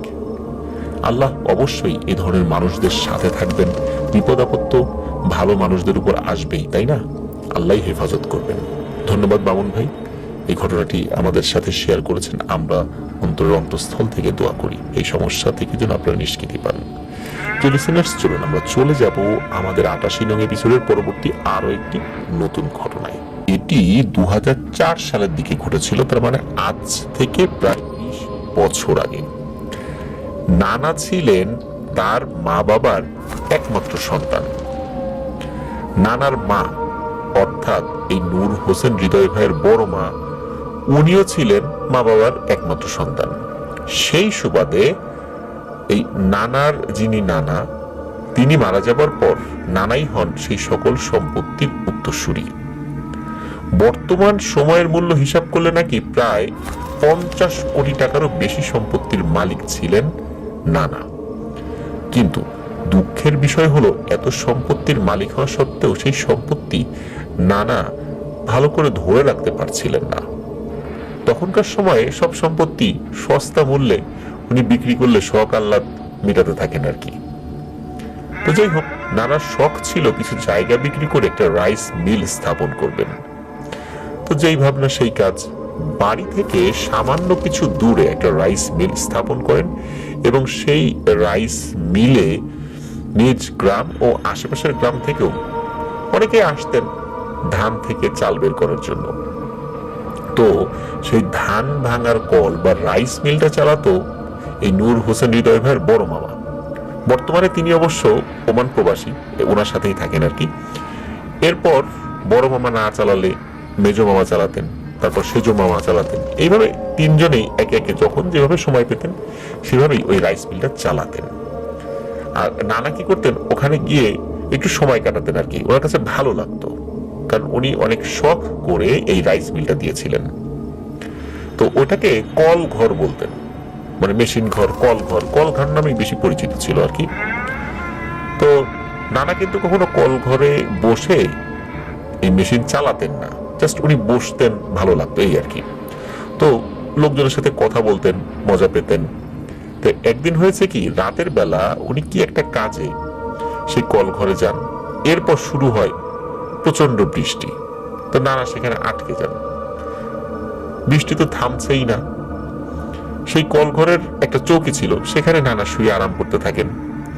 এদিকে তার একটা ছোট্ট ডিঙি নৌকা ছিল, একটা পানির একটা পথ পাড়ি দিয়ে আসতে হতো। তো এখানে উনি চিন্তা করেছেন বৃষ্টি থামলেই চলে যাবেন, কিন্তু বৃষ্টির আর কোনো থামাথামিই নাই। আকাশে ভয়ঙ্কর বজ্রপাতের শব্দ হচ্ছে, বিদ্যুৎ চমকাচ্ছে চারদিকে। বাড়ির সবাই কিন্তু এদিকে নানার জন্য খুব চিন্তিত। এই ঝড় বৃষ্টিতে না জানি কোথায় গিয়ে আটকে পড়ে গেছেন উনি। উনি কিন্তু আবার বাসা থেকে আসার সময় বলে আসেন নাই যে উনি কল ঘরে যাচ্ছিলেন। এদিকে বাড়ির সবাই কিন্তু ঘরে ফিরে এসেছে, কিন্তু নানা তো এখন আসে নাই। এমনিতেই নানা একটু রাত করেই বাড়ি ফেরার অভ্যাস ছিল তার। তো সকালে ভাবছে হয়তোবা কারো দোকানে বসে আছে, ঝড়ের কারণে আটকে গেছে, আসতে পারছে না, ঝড় শেষ হলেই চলে আসবে। আর এইদিকে তো নানা তার কল ঘরেই শুয়ে শুয়ে বৃষ্টি থামার অপেক্ষা করতে লাগলেন। এর মধ্যে কোন ফাঁকে যে নানার ঘুম চলে আসলো না টেরি পেলেন না। রাত প্রায় 2টো কি 3টা হয়ে গেছে। ততক্ষণে বৃষ্টি থেমে গেছে, চারদিকে একদম শুনশান নীরবতা। কিন্তু নানার তো বাড়ি চলে আসার কথা।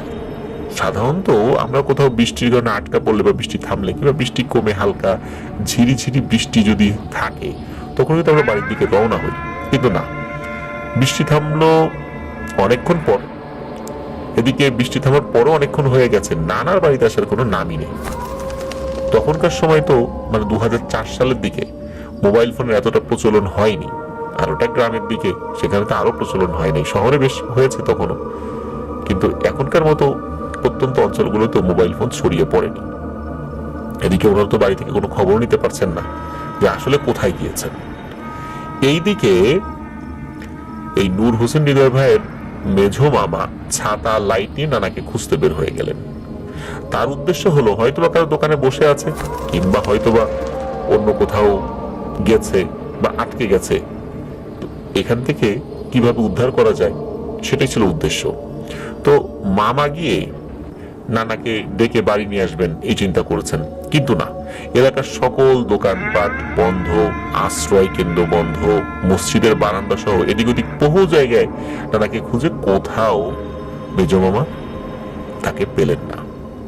কিন্তু তার মাথায় কিন্তু একবারও এই কল ঘরে গিয়ে খোঁজার কথা মাথায় আসেনি। কি কারণে তার মাথায় আসেনি এটা উনি নিজেও বলতে পারেন না। অথচ সেই কল ঘরের পাশে একটা চায়ের দোকানও ছিল, সেখানে গিয়েও কিন্তু এই মেজো মামা নানাকে খুঁজে আসেন।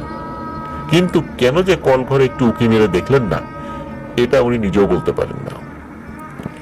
নানাকে খুঁজে না পেয়ে মামা বাসায় চলে আসলেন। সেদিন পরিবারের কেউ ঘুমায়নি নানার জন্য। সকাল হয়ে তখন বাজে 6টা কি 7টা হয়ে গেছে আর কি, তখন নানা বাড়ি ফেরেন। নানাকে দেখে সবাই একটু স্বস্তি পান এবং কাল রাত্রে কোথায় ছিল বাসায় না ফেরা নিয়ে নানার মা এবং নানার স্ত্রী বা নূর হোসেন হৃদয় ভাইয়ের নানি বেশ বকাঝকা করতে থাকেন। পরে নানা যে বিষয়টা বলেন সেটা শুনে সবাই চিন্তিত এবং ভীতও হয়ে যান। নানা তার মাকে বলেন যে ও মা, তুমি নিজেই তো কাল রাতে আমাকে ডাকার জন্য কল করে গিয়েছিলে, এখন আবার বকাঝকা করছো কেন যে কোথায় ছিলাম না ছিলাম। এই কথা শুনে নানার মা অবাক হন এবং অবাক হয়ে বলেন যে বেটা, আমি তোকে কখন ডাকতে গেছিলাম আর তুই কোথায় ছিলি সেটা আমি কিভাবে জানবো। তখন নানা বলেন, তাহলে কাল রাত্রে আমি নিশ্চিত যে আমার কাছে তুমি যাও নাই, তাহলে আমার কাছে কে গিয়েছিল। নানার মা জিজ্ঞেস করেন যে কাল রাতে কি হয়েছিল বলতো। তখন নানা বলেন যে কাল রাতে কোনো একটা কাজে আমি কল ঘরে যাই, হঠাৎ বাড়িতে ফেরার আগেই আচমকা বৃষ্টি শুরু হয়ে যায় এবং ক্রমাগত বৃষ্টি বাড়তেই থাকে, বাড়তে বাড়তে ভয়ঙ্কর রূপ নেয়। আমি সামান্য সময়ের জন্য বিছানায় কাত হতে কখন যে ঘুমিয়ে পড়ি বলতে পারি না। হঠাৎ মাঝ রাতে আমার ঘুম ভাঙে ঠান্ডা কোনো একটা হাতের স্পর্শে। সময়টা ছিল গরমকাল, হয়তো বৃষ্টির কারণে আবহাওয়াটা একটু শীতল ছিল, তবে শীতও না গরমও না, একটা আরামদায়ক আবহাওয়া বিরাজ করছিল। হঠাৎ ঠান্ডা কোনো একটা হাতের স্পর্শে আমার ঘুম ভেঙে যায়। ঘুম ঘুম চোখে দেখি ধবধবে সাদা শাড়ি পরিহিত কেউ একজন আমার শিয়রে বসে আমার মাথায় হাত বোলাচ্ছে। রাতের অন্ধকার এবং ঘুম ঘুম চোখের কারণে চেহারাটা বোঝা যাচ্ছিল না, কিন্তু শরীরের গঠন দেখে মনে হচ্ছে একটা মহিলা অবয়ব। হঠাৎ ডেকে ওঠে আমার নাম ধরে, বাবা ওঠ, তুই এখানে শুয়ে আছিস কেন? বাড়ি চল, আমি তোকে নিতে আসছি। নানা তখন বুঝতে পারেন, যারে এটা তো আমার মা। নানা তখন স্ব অবস্থায় একটু নড়াচড়া দিয়ে ঘুম ঘুম ভাব আবার ক্লান্তিতে একটু অলসতার সুরে বলে ওঠে, মা তুমি চলে যাও, আমি এখন যাব না। কিন্তু অবয়বটা নানাকে নিয়ে যাওয়ার জন্য টানাটানি শুরু করছে আর বারবার বলে, বাবা ওঠ ওঠ, এখানে কেন ঘুমাবি? তোর বাড়ি থাকতে, বাইরে চল। এসব বলছে, নানার হাত ধরে টেনে নানাকে বসানোর চেষ্টা করছে। হঠাৎ নানার একটু সন্দেহ লাগে, যারে এখন তো এইখানে আমার মায়ের আসার কথা না, এভাবে তো মা আমায় কোনোদিন জোরাজুরি করে ডাকেও না, তাহলে এটা কি? নানা একটু ভয় পেতে লাগলেন, কিন্তু মনে মনে সাহসও রাখলেন। নানার মনে পড়লো যে আচ্ছা, এটা যদি আমার মা নাই হয়, এখানে আশেপাশে তো অনেক লোহালক্কর আছে, জিন ভূতেরা নাকি লোহালক্কর দেখে ভয় পায়। এটা যদি খারাপ কিছু হয় তাহলে এই জিনিসটা এখানে আমার কোনো ক্ষতি করার কথা না, তাই হয়তো বাইরে নিয়ে যাওয়ার জন্য জোরাজুরি করছে। নানা কিন্তু বিষয়টা বুঝে গেলেন, এই কল ঘরে যতক্ষণ তিনি আছেন ততক্ষণ তিনি নিরাপদ। তাই তিনি শক্তভাবে ওই অবয়বটার সাথে কিছুটা ধাক্কাধাক্কি করতে লাগলেন, কারণ ওই অবয়বটা তাকে টেনে বাইরে নিয়ে যাওয়ার চেষ্টা করছিল। এক পর্যায়ে সেই অবয়বটি বলে, আচ্ছা তুই থাক, দেখি কতক্ষণ থাকতে পারিস, আমি বাইরে গেলাম। এই বলে ওই অবয়বটি সামনের দিকে এগিয়ে গেল, মানে দরজার দিকে, ওই কল ঘরের যেখানে দরজা ছিল, আর ওই দরজাটা না খুলেই সে ওই দরজা ভেদ করে বেরিয়ে গেল। এইটা দেখে নানা আরো ভয় পান। যদি উনি ঘুম ঘুম চোখে ছিলেন, উনি চোখ কচলাতে লাগলেন যে আসলে কি যা দেখছি ঠিক দেখছি, বা যা দেখলাম ঠিক দেখলাম। তখন কিন্তু বৃষ্টি পুরোপুরি বন্ধ, কিন্তু নানা আর চাইলেও ভয়ে বাড়িতে যাওয়ার সাহস করেননি। হঠাৎ কিছুক্ষণ পর একটু দূরে থেকে কর্কশ একটা ক্ষীণ স্বরে বলতে লাগলো, তোর মা তোর জন্য আল্লাহর কাছে নিশ্চয়ই অনেক দোয়া করেছে, আজকের মতো তোকে আমি ঘর থেকে বের করে আনতে পারলাম না, যদি বের করে আনতে পারতাম একবার, তাহলে দেখতি তোর কি অবস্থা করে ছাড়তাম আমি। এই কথা শুনে নানা ভয়ে আর তার মায়ের কথা ভেবে কান্নাকাটি শুরু করে দেন। ওই সময়ে ওনার মাকে দেখতে অনেক ইচ্ছা করছিল তার, কিন্তু ভয়ে বের হতে পারছেন না উনি। অপেক্ষা করতে করতে একটা সময় ভোর হয়ে যায়, উনিও অপেক্ষা করতে করতে ঘুমিয়ে পড়েছিলেন। তো ঘুম থেকে উঠে উনি বাড়িতে চলে আসেন। এই বিষয়ে বিস্তারিত শুনে নানার মা নানাকে বুকে জড়িয়ে ধরে হাউমাউ করে কান্নাকাটি করতে থাকেন। মা ছেলে একে অপরকে জড়িয়ে কান্নাকাটি করতে লাগলো। নানার মা বলেছিলেন, বাবা তুই তখন বের হোসনি, সবচেয়ে ভালো কাজ করেছিস, নইলে আমার একমাত্র সন্তানকে আজ আমি হারাতাম। ওই রাতের পর থেকে নানা কিন্তু আর কখনো ওই কল ঘরে ঘুমাতেন না। এখন অবশ্য সেই কল ঘরও নাই, সব জায়গায় এখন অটো রাইস মিল হয়ে গেছে, এই কারণে কল ঘরের ওই সমস্ত যন্ত্রপাতি বিক্রি করে দেওয়া হয়েছে আরো আগে। এখন আমরা চলে যাব এই নানার সাথে ঘটে যাওয়া দ্বিতীয় ঘটনায়। নানা কিন্তু পেশায় একজন আমিন ছিলেন,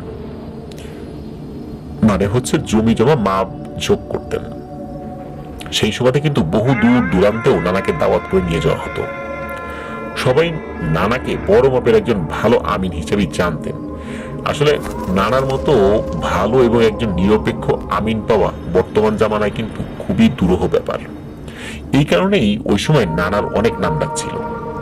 তো একবার কি হয়েছে, ওনাদের গ্রাম থেকে বেশ কয়েক গ্রাম পেরিয়ে এই নানা গিয়েছিলেন একটা জায়গা পরিমাপের জন্য।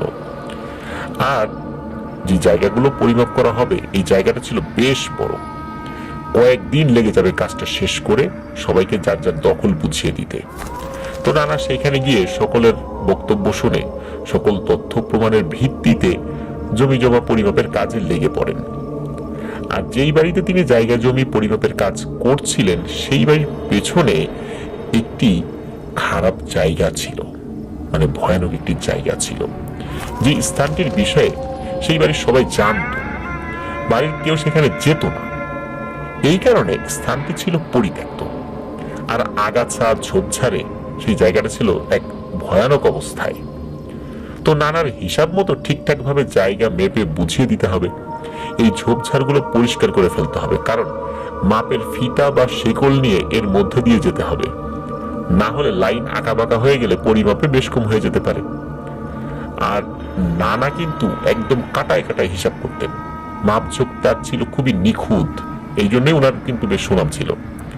তো নানা যখন সেই ঝোপঝাড় পরিষ্কার করতে বলেন তখন ওই বাড়ির লোকজন বলে, আচ্ছা থাক, ওইটা বাদ দেন, সেই জায়গার মধ্য দিয়ে গিয়ে মাপতে হবে বললে তো এমন কোনো কথা নাই, অন্য সাইড দিয়ে মাপেন, আর এটা না মাপলেও চলবে। কিন্তু আর এক পক্ষ বলে ওঠে, না না না, এটা তো হবে না, ওই জায়গা বাদ যাবে কেন, সমবন্টন করতে হলে ওই জায়গাটাও মাপা প্রয়োজন। আর নানাও সেই ঝোপঝাড় পরিষ্কার করার নির্দেশ দেন, মূলত নানার নির্দেশেই সেই ঝোপঝাড় কেটে পরিষ্কার করতে তারা বাধ্য হন। তো সেই দিনের মতো পরিমাপের কাজ স্থগিত রেখে বাড়ির উদ্দেশ্যে উনি রওনা দেন। ওনার উদ্দেশ্য ছিল যে আজকে তো এটা ঝোপঝাড় পরিষ্কার হয়ে যাবে, তো পরের দিন উনি যাবেন, ওই দিন উনি এটা পরিষ্কার অবস্থায় মাপঝোঁক করবেন আর কি।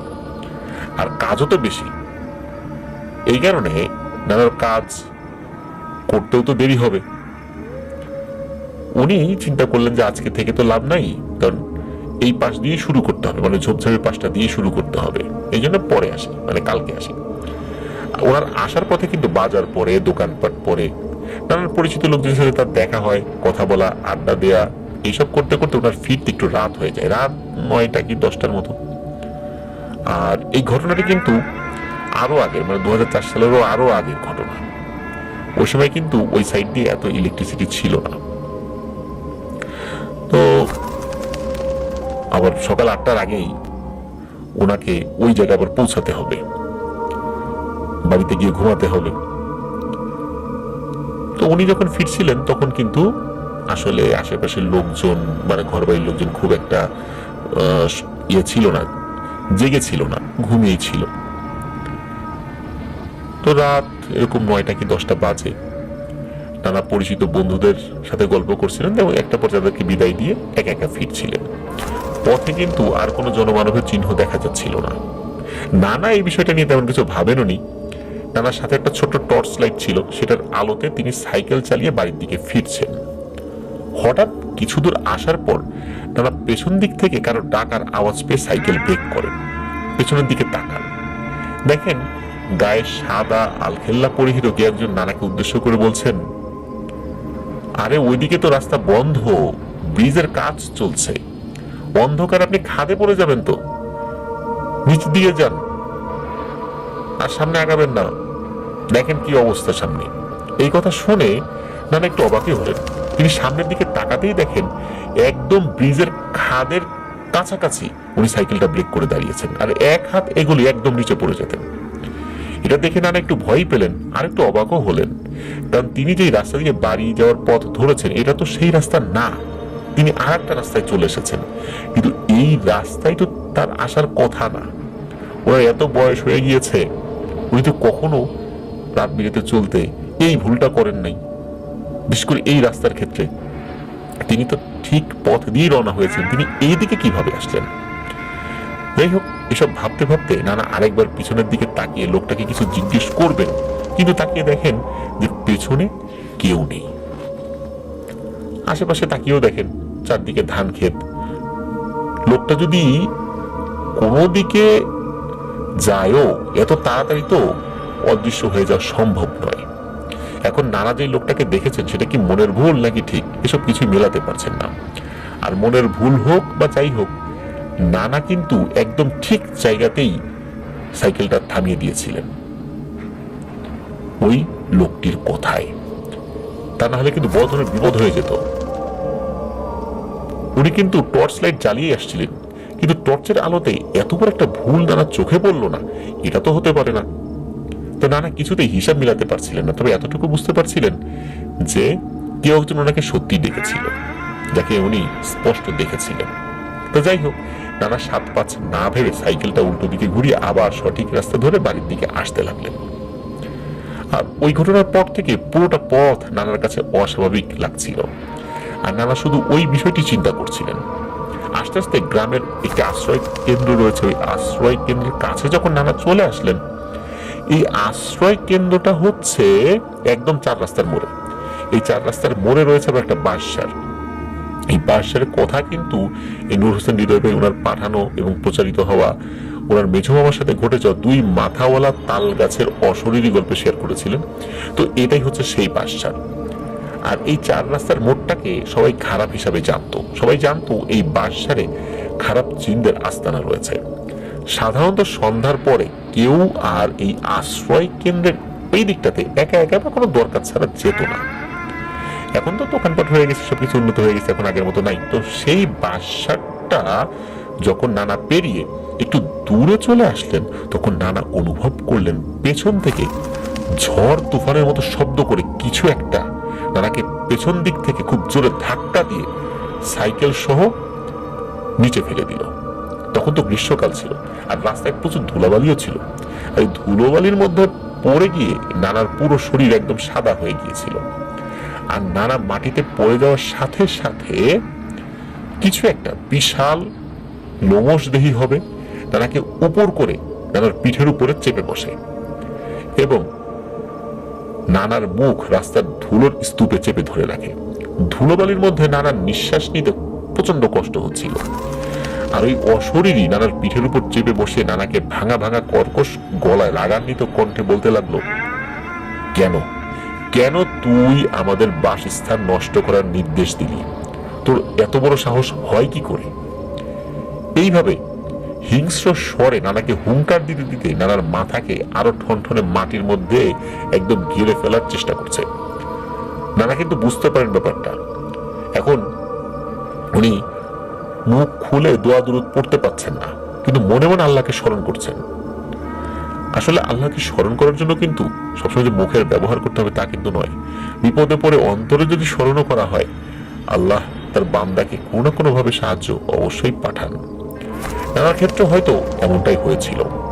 হঠাৎ করে নানা খেয়াল করে একটা আলোর ঝলকানি বিদ্যুৎ গতিতে এসে নানা শরীরের উপরে ভর করে থাকা জিনিসটাকে খুব জোরে লাথি কিংবা ঘুষি বা কিছু একটা দিয়ে আঘাত করে। সাথে সাথে ওই জিনিসটা বিকট একটা শব্দ করে কোথায় যেন উধাও হয়ে যায়। এই জিনিসটা হওয়ার পর নানা সাময়িকভাবে সেন্সলেস হন, কিন্তু অল্প সময় পরেই নানা সেন্স ফেরত আসে। তখন উনি চারদিকে কিছুই দেখতে পান না, সবকিছু স্বাভাবিক, অন্ধকার। আর ওই অবস্থাতেই নানা উঠে বাড়িতে চলে আসেন। অন্ধকারে নানা সাইকেল বা টর্চ কোথাও খুঁজে পাননি, আর উনি আতঙ্কিত ছিলেন, এসব খোঁজার প্রয়োজনও বোধ করেননি। ওনার বাড়িটা কাছেই ছিল। তো বাড়িতে ফেরার পর বাড়ির সবাই নানার শরীরে ধুলোবালি মাখামাখি দেখে আতঙ্কিত হয়ে জানতে চাইলো কি অবস্থা, কি হয়েছে, কারা করেছে এই কাজ। তাও নানা বলেন, আগে আমাকে গোসল করার ব্যবস্থা করো, পরে সব বলছি। নানা কিন্তু তখনও ভয়ে কাঁপাকাঁপি করছিলেন। এরপর নানাকে গোসল করিয়ে খাওয়া দাওয়া করানো সব শেষ হলে আবার তাকে জিজ্ঞেস করা হয় যে কি হয়েছে। তখন নানা পুরো ঘটনা বাড়ির সবাইকে খুলে বলেন। ঘটনা শুনে তখন সবাই খুব ভয় পায়। নানার মা তো নানাকে বুকে ধরিয়ে কান্নাকাটি করে দেয়। উনি বলেন যে বাবা, আজ আল্লাহ তোকে বড় বাঁচিয়ে দিয়েছেন। নানার মা অর্থাৎ এই নূর হোসেন হৃদয় ভাইয়ের বড় আম্মা আল্লাহর কাছে হাত তুলে নানার জন্য দোয়া করতে লাগলেন। আর নানার মা অর্থাৎ নূর হোসেন হৃদয় ভাইয়ের বড় আম্মা উনি একটু আন্দাজ করে বললেন, যে তোর উপকার করেছে সে নিশ্চয়ই কোনো ভালো জিন হবে, আর হতেও পারে সেটা আমার মামার অনুগত কোনো রক্ষাকারী জিন, যারা আমাদের বাড়িটাকে পাহারা দেয়। আসলে সেই অনুগত রক্ষাকারী জিনের ব্যাপারটা কি, এটি আমরা পরে জানবো। নূর হোসেন হৃদয় ভাই বলেছেন যে এটি আমাদেরকে উনি পরে সময় করে লিখে পাঠাবেন। তো এখন যাব এই নানার তৃতীয় ঘটনাতে। নানা একজন বিশ্বস্ত প্রিয় বন্ধু ছিলেন, তার নাম হচ্ছে গোপাল। লোকটা হিন্দু ছিল। তো ওনাদের গ্রাম থেকে পূর্ব পাশের কয়েক গ্রাম পর একটা হিন্দু পাড়া রয়েছে। সেই হিন্দু পাড়াতে কোনো মাপঝোঁক কিংবা অন্য কোনো কাজে গেলে নানা সেখানে সেই গোপাল নামের বন্ধু আরো কয়েকজন বন্ধু মিলে বেশ আড্ডা দিতেন। তো নানা খুব সরল মন মানসিকতা হওয়ার কারণে উনি কিন্তু ধর্ম বর্ণ এগুলোর পার্থক্য করে চলতেন না, যেটা স্বাভাবিকভাবে হওয়া উচিত। সকল মানুষের মধ্যে একটা সম্প্রীতি ভাব আমাদের মধ্যে থাকা উচিত। তো নানাও এমনটা ছিলেন, মানুষের মধ্যে আসলে ধর্ম বর্ণ গোত্র ধনী গরিবের পার্থক্য উনি খুব একটা করতেন না, সকলের সাথেই উনি সমান আচরণ করার চেষ্টা করতেন। তো উনি এই ওনার যে বন্ধু গোপাল তার সাথে খুব ভালো সম্পর্ক ছিল। তো এই যে গোপাল, এই গোপাল পেশায় ছিলেন একজন দই বিক্রেতা। উনি মানুষের বাড়ি বাড়ি গিয়ে গরুর দুধ দহন করে দিতেন, এই বিনিময়ে উনি দুধের অর্ধেকটা নিজে নিয়ে যেতেন, পরে সেই দুধ দিয়ে উনি দই বানাতেন আর ভাড়ে করে বয়ে নিয়ে সেই দই গ্রামেগঞ্জে বিক্রি করতেন। মূলত এটা ছিল তার একটা পেশা। নানা কিন্তু দই খেতে খুব পছন্দ করতেন। তো সেই গোপালের সাথে নানার একদিন রাস্তায় দেখা হলে নানা গোপালকে বলেন, বন্ধু গোপাল, তোমার হাতের বানানো দই কিন্তু এলাকা বিখ্যাত, আমার ঘরের জন্য কালকে 5 কেজি দই বানিয়ে নিয়ে এসো। এই বলে নানা গোপালকে দইয়ের অগ্রিম টাকাও পুরোটাই পরিশোধ করে দেন। তো কথা ফাইনাল, গোপাল কাল দই নিয়ে বাড়িতে এসে দিয়ে যাবে। হঠাৎ সেদিন রাত প্রায় 2টো কি 3টার দিকে বাইরে থেকে কেউ নানার নাম ধরে ডাক দিল। তো নানার ঘুম ভেঙে যায়। নানা জবাব দিয়ে বলে, নেই, কে বাইরে? তখন বাইরে থেকে জবাব আসলো, বন্ধু আমি গোপাল, তোমার জন্য দই নিয়ে আসছি। নানার যখন উত্তরে বন্ধু গোপাল এই বিষয়টা বললেন, আর বন্ধু গোপালের জবাব শুনে নানা কি করেছেন, তড়িঘড়ি করে বাইরে বের হবে। এদিকে পাশে শোয়া যে নানি, ওনার ঘুম ভেঙে যায়। হঠাৎ করে নানার হাত চেপে ধরে বলেন, এই এত রাত্রে কোথায় যান? তো নানা বলেন, আরে বাইরে আমার বন্ধু গোপাল আসছে, আমি আজ দুপুরে তাকে দইয়ের অর্ডার করেছিলাম, তাই সে দই নিয়ে বাইরে আমার জন্য অপেক্ষা করছে। তখন নানার কথা শুনে নানি বলে ওঠে, কই, বাইরে তো আমি কারো ডাকার শব্দ শুনি নাই, আর গোপালই বা এত রাত্রে কেন আসবে? আসলে সে কালকে সকালে আসবে। আর গোপাল তো আমার জানা মতে সে সন্ধ্যার পরে দই পাতে, সকালবেলা সে দই হয়, তারপর সেই দইগুলো বাজারে নিয়ে যায়। ও তো আপনার জন্য এত আগে দই পাতবে কিনা আমার তো মনে হয় না, এটার একটা নির্দিষ্ট প্রক্রিয়া আছে, তাই না? তো এটা কিন্তু নানি বলেন, এবং নানি এটাও বলেন যে আপনি হয়তো ভুল শুনেছেন, বাইরে কেউ আসেনি। কিন্তু না, নানা বলছেন যে আমি স্পষ্ট ভাবে শুনতে পাইলাম যে বাইরে গোপাল আমার নাম ধরে ডেকেছে, এবং শুধু নাম ধরে ডাক দেয় নাই, সে আরো কিছু কথাও বলেছে, সেটা তো আমি শুনলাম। এদিকে নানি বলে যে না, আপনি এখন বাইরে যেতে পারবেন না, বাইরে কেউ নাই, এসব আপনার মনের ভুল।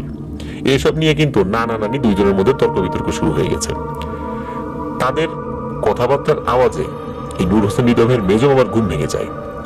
তো মামা আবার উঠে জিজ্ঞেস করে, এই কি হয়েছে, তোমরা চিৎকার চেঁচামেচি করছো কেন এত রাত্রে? তখন নানি বলে, যে দেখ তোর বাপ এখন এই রাতের বেলা ঘর থেকে বাইরে বের হবে, তার বন্ধু গোপাল নাকি আসছে, অথচ আমি কারো শব্দ শুনতে পাইনি। তো এই কথা শুনে মামা নিজে এই ঘরের দরজা খুলে বাইরে চলে আসেন। মামার উদ্দেশ্য হলো, যদি গোপালই হয়ে থাকে তাহলে সে এত রাত্রেই বা কেন আসবে, এই কারণে তাকে আজকে ভালো করে কিছু কথা শুনিয়ে দেবেন। কিন্তু বাইরে সে মামা দেখেন কেউ নাই। এই দেখে মামার মাথা হয়ে যায় আরো গরম। ওনার বুঝতে বাকি রইল না যে আসলে ঘটনাটা কি ঘটেছে। ওনারা যদি সত্যিকার আওয়াজ শুনেই থাকেন তাহলে এটা ছিল আসলে অন্যরকম কিছু। এটা কিন্তু মামা ঠিকই ধরে ফেললেন, কারণ আগেও কিন্তু কয়েকটা ঘটনা ওনার সাথে ঘটেছিল, তা কিন্তু পরিবারের সবাই জানে। এই কারণে মূলত মামার মেজাজ গরম হয়ে গিয়েছিল, আর মামা ওই অশরীরীকে উদ্দেশ্য করে অকথ্য ভাষায় গালিগালাজ করতে থাকে। কারণ হলো এই অশরীরী বারবার নানার ক্ষতি করতে চাচ্ছে। তাই মামা বলেন, এই বেটা, তোর যদি সাহস থাকে তাহলে আমার সামনে আয়, দেখি তুই কি করতে পারিস আমার। এই বলে মামা ওই জিনিসটাকে ডাকছে আর গালি দিচ্ছে। হঠাৎ করে কোন দিক থেকে বড় আকার একটা ঢিল এসে মামার সামনে পড়ে। এই দেখে মামা আরো রেগে যায়, তিনি গালির স্পিড আরো বাড়িয়ে দেন। পরিণামে কি হয়, চারদিক থেকে বৃষ্টির মতো ঢিল নানার সবগুলো ঘরের উপর এসে পড়তে লাগলো। এই দেখে ঘরের লোকজন তো খুবই ভয় পেয়ে গেল, আর মামাকে ডেকে ঘরে নিয়ে আসা হলো। আর নানা তো মেজো মামাকে বকাঝকা দিতে লাগলেন যে তুই কেনই বা আবার বাইরে গেলি, আর এসব গালিগালাজ করতে কেন গেলি। ওরা তো তোর ক্ষতি করতে পারতো, আর এখন ক্ষিপ্ত হয়ে এই যে সব তাণ্ডব শুরু করে দিল। কি দরকার ছিল বাইরে যাওয়ার? কিছুক্ষণ পর অবশ্যই ঝামেলা শেষ হয়ে যায়, ওনারা সবাই আল্লাহর নাম নিয়ে ঘুমিয়ে যান। সকালবেলা কিন্তু ঠিকই গোপাল আসলো দই নিয়ে। নানা সবকিছু জেনেও গোপালকে প্রশ্ন করলেন, আচ্ছা ভাই গোপাল, তুমি কি রাতের বেলা আমার বাড়িতে আসছিলা? তো গোপাল উত্তর দেয় যে না তো, কেন, এত রাত্রে কেন আমি তোমার বাসায় আসতে যাব? নানা তখন গোপালকে রাতের সব ঘটনা খুলে বলে। তখন গোপাল বলে, আরে ভাই, আমি কেনই বা তোমার জন্য এত রাত্রে দই আনতে যাব? দই তো আমি সন্ধ্যার পরে বাতি, সকালবেলা সেই দই বের করি। আর যদি আমি রাত্রের বেলা তোমার জন্য দই নিয়েই আসতাম, তাহলে দই না দিয়ে আমি চলে যাইতাম। আর হ্যাঁ, তুমি কিন্তু ঘর থেকে বের না হয়ে খুব ভালো করেছো, তা না হলে কিন্তু বড় বিপদ হতে পারত। তো এটাই ছিল নানার সাথে ঘটে যাওয়া ছোট ছোট কিছু ঘটনা। লিসেনার্স, এখন যে ঘটনাটি আপনাদের সামনে উপস্থাপন করতে যাচ্ছি, ঘটনাটি ব্ল্যাক ম্যাজিক রিলেটেড। ঘটনাটি শুনে শুরুর দিকে 8-10টি সাধারণ ব্ল্যাক ম্যাজিকের যে ঘটনাগুলো হয় তেমনটা মনে হতে পারে আপনাদের কাছে, তবে আমি এতটুকু বলতে পারি, ঘটনার শেষে এসে এই ঘটনার একটি ভিন্ন রূপ আপনাদের সামনে ইনশাল্লাহ উপস্থাপিত হবে। আর ঘটনার সেই ভিন্ন রূপটা আপনাদের কাছে কেমন লাগলো এবং আপনাদের মতামত কি, এই বিষয়ে আমাদের গ্রুপে কিন্তু পোস্ট করতে পারেন। চলুন কথা না বাড়িয়ে ঘটনাতে চলে যাচ্ছি। ঘটনাটি 1990 সালের আশেপাশের সময়ের ঘটনা। আর এই ঘটনাটি আলম শেখ ওনার নানির কাছ থেকে শুনেছেন, ওনার নানির ভাষায় আমাদেরকে লিখেছেন। তো আমি চেষ্টা করবো ওনার নানির ভাষায় আপনাদের সামনে উপস্থাপন করতে। চলুন শুরু করি। বলছেন আলম শেখের নানি, সবেমাত্র তোর মাকে বিয়ে দিয়েছি, বাড়ি ভর্তি মানুষ এবং নতুন জামাই, নানা আয়োজন। তখন হাট বাজার ছিল প্রায় 8 থেকে 9 কিলোমিটার দূরে। বাড়িতে যেহেতু নতুন জামাই এসেছে, তোর নানাকে হাটে পাঠিয়ে দিলাম। বললাম যে নতুন জামাই এসেছে, বাজার করে আনো। পরে তোর নানা বাজারে গেল। তখনকার সময়ে এরকম গাড়ি ছিল না, 2-1টা গরুর গাড়ি চলতো, যেহেতু অজপাড়াগা। তোর নানা হেঁটে হেঁটে গেল বাজার করতে, ভিন্ন ভিন্ন সদাই এবং একটা ইলিশ মাছ কিনে আবার হেঁটে হেঁটে বাড়ির দিকে আসতে থাকে। তখন প্রায় সন্ধ্যা নেমে এসেছে। তোর নানা যে রাস্তা দিয়ে আসছিল সেই রাস্তায় ছোট একটা খাল ছিল। বাজার করে ফিরতে 6 থেকে 7টা বেজে যায়। বাজার করে আমার হাতে দিয়ে বলে রান্না করো। আমি বাজারগুলো নিয়ে রান্নাঘরে যাই। রান্নাঘরের বেড়া ছিল শলা দিয়ে তৈরি। তো মাছ কাটতে বসেছি, হঠাৎ করে আমার কাছে মনে হলো কে যেন এই রান্নাঘরের যেই শলার বেড়া, এই শলার বেড়া ভাঙছে। তোর নানাকে ডেকে বললাম, এই এদিকে আসো তো, দেখো তো কে যেন এই বেড়া ভাঙছে। তোর নানা রান্নাঘরের পেছনে গিয়ে কাউকে দেখতে পেল না। এরপর অবশ্য আর শব্দ শুনিনি, আর আমারও রান্না করা শেষ হয়ে যায়। রান্না করা মাছের কড়াই নিয়ে ঘরের দিকে যাব, মানে ঘরে রাখতে যাব, হঠাৎ করে মনে হলো কে যেন আমার হাত থেকে মাছের কড়াই কেড়ে নিয়ে রেখে দিল। আমি একটু ভয় পেলাম, কাউকে কিছু বললাম না। সবাই রাতে খেতে বসলাম। খাওয়ার সময় তোর নানা খালারা বলছে, আচ্ছা মাছটা কোনো স্বাদ লাগছে না কেন?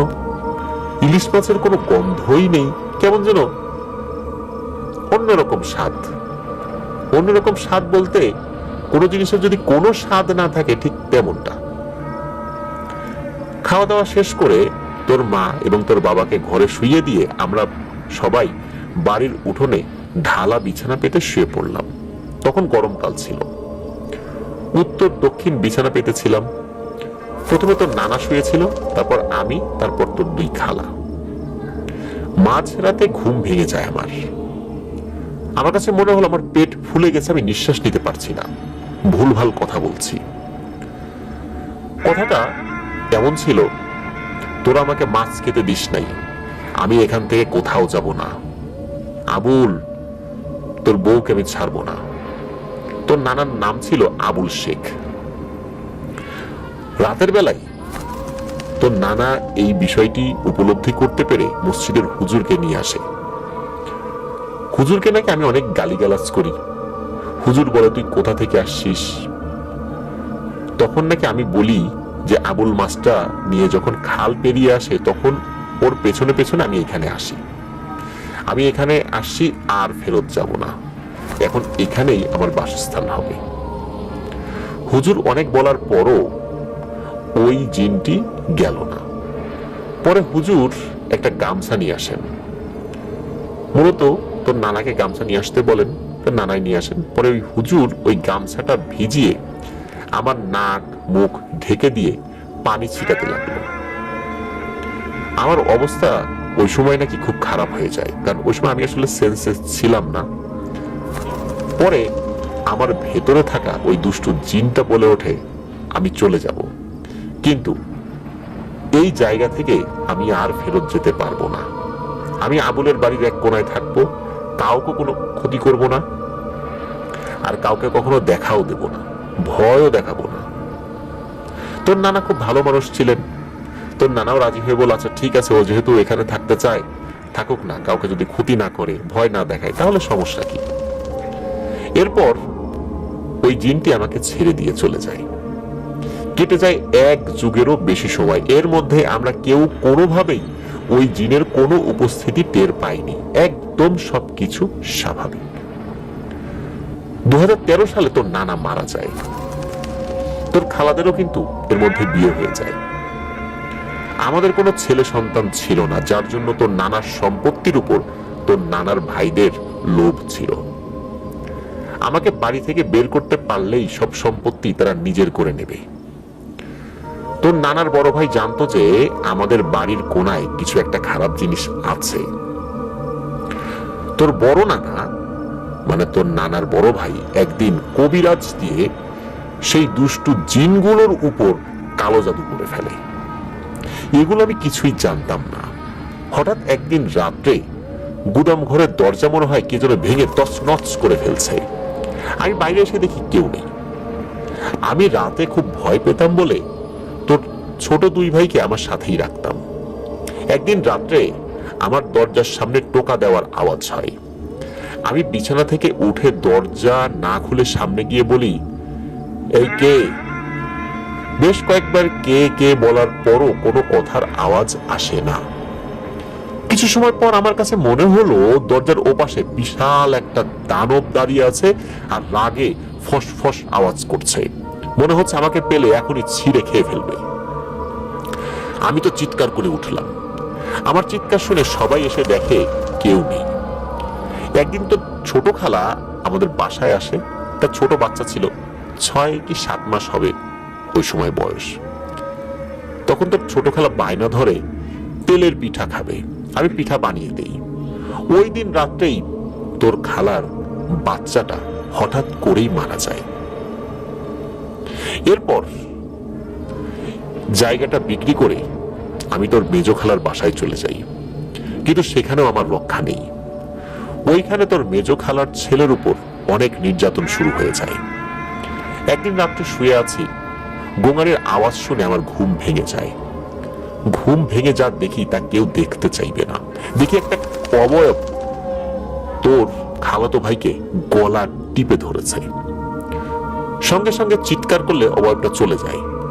পরে তোর খালুকে ফোন দিয়ে বাড়িতে আনা হয়, তোর খালুকে সব ঘটনা বলা হয়। ওই রাতে তোর খালু বাড়িতে ছিল না।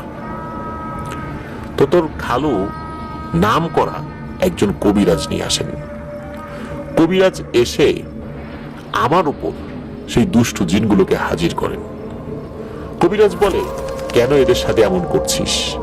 তখন আমার ভেতরে থাকা ওই জিনটি বলে ওঠে, আমরা তো এদের কোনো ক্ষতি করতাম না, আমরা তো ভালোভাবেই ওখানে ছিলাম, ওরাও ভালো মানুষ ছিল, বিশেষ করে আবুল শেখ, সে অনেক ভালো মানুষ, কিন্তু ওদের ক্ষতি আমরা করতে বাধ্য হচ্ছি। আমরা উপকারীর ক্ষতি করব এমন জিন নই, আমরা খারাপ হলেও এই অপকর্মটা আমরা করব না।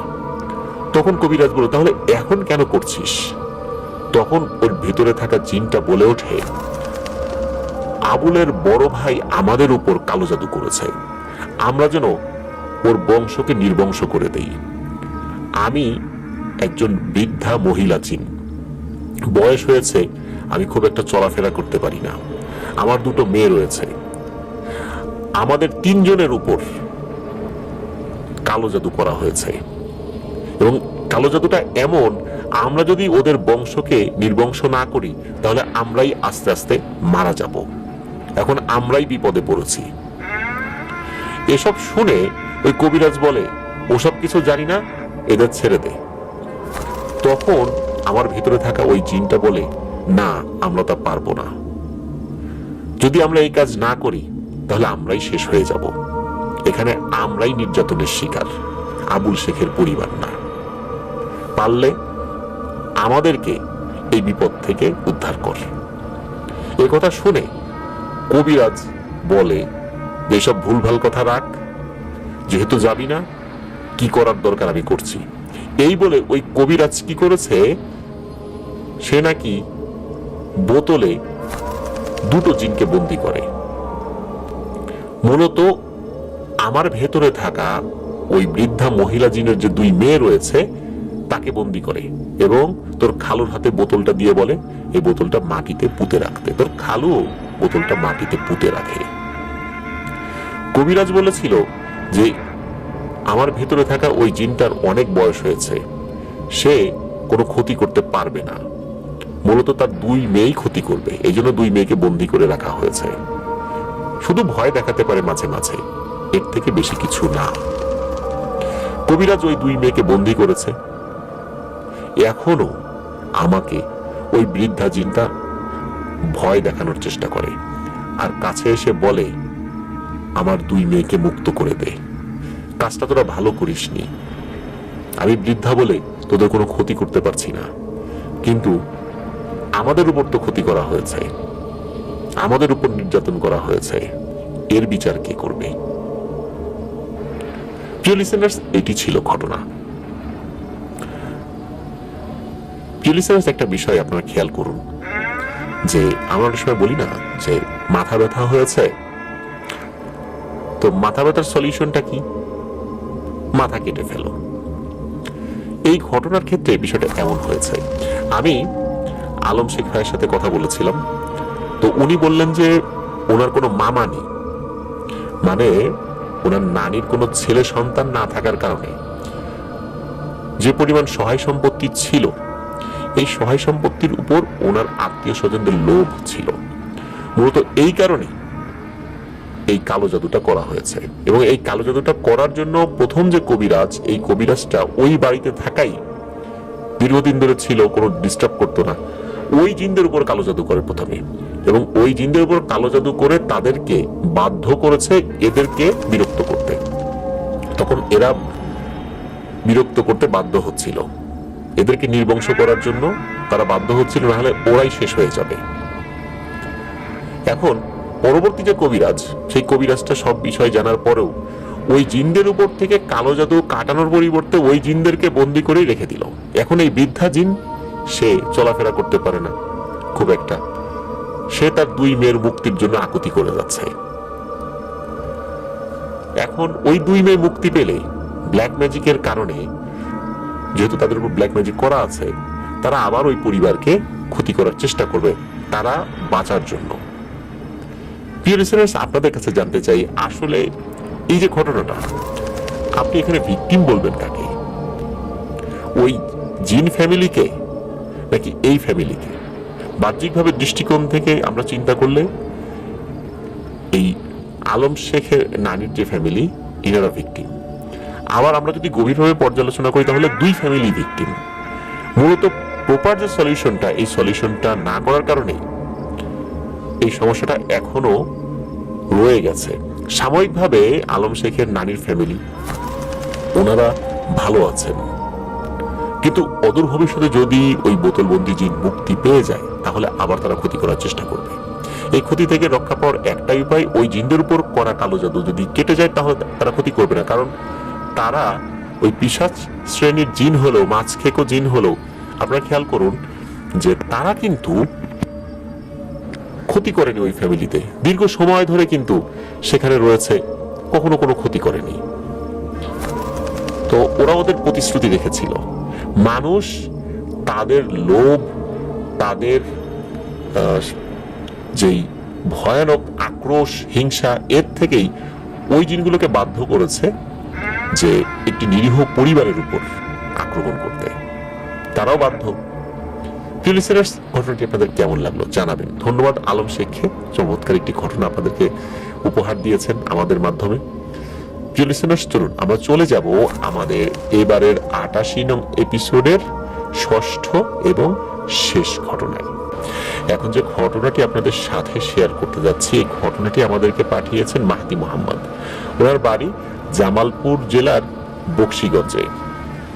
মূলত ওনাদের গ্রামের বাড়ি জামালপুরের একদম বর্ডার সাইডে, যেটা রাজাপুর পাহাড় নামে পরিচিত, যেখানে গারো সম্প্রদায়ের বসবাস রয়েছে, একদম প্রত্যন্ত গ্রাম অঞ্চল।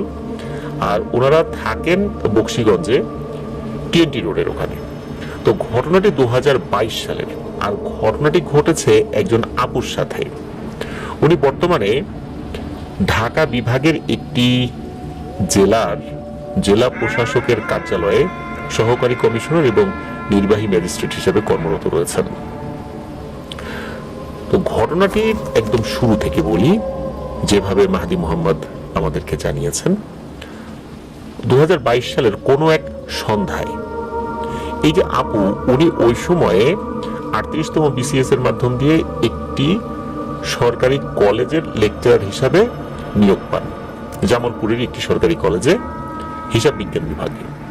তো ওনার বাসা যেখানে নিয়েছিলেন আর কি, ওই ওনার যে ফ্ল্যাট, ওই ফ্ল্যাটেরই অপর পাশের ফ্ল্যাটটি ছিল হচ্ছে এই যে মাহদি মোহাম্মদ ভাইদের।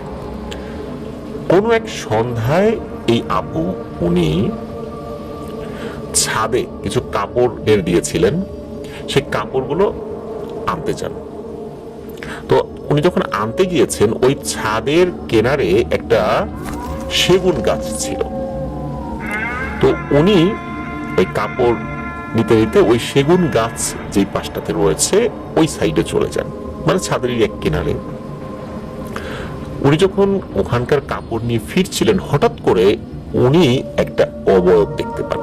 উনি দেখতে পান ওই সেগুন গাছের ভেতরেই কোনো একটা অবয়ব দেখা যায়, মানুষের মতো নাকি অন্য কিছু।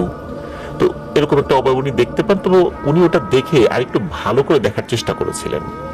মনে হলো ওটা একটা অবয়ব, কিন্তু উনি বেশিক্ষণ ওখানে থাকেননি, উনি চলে আসেন।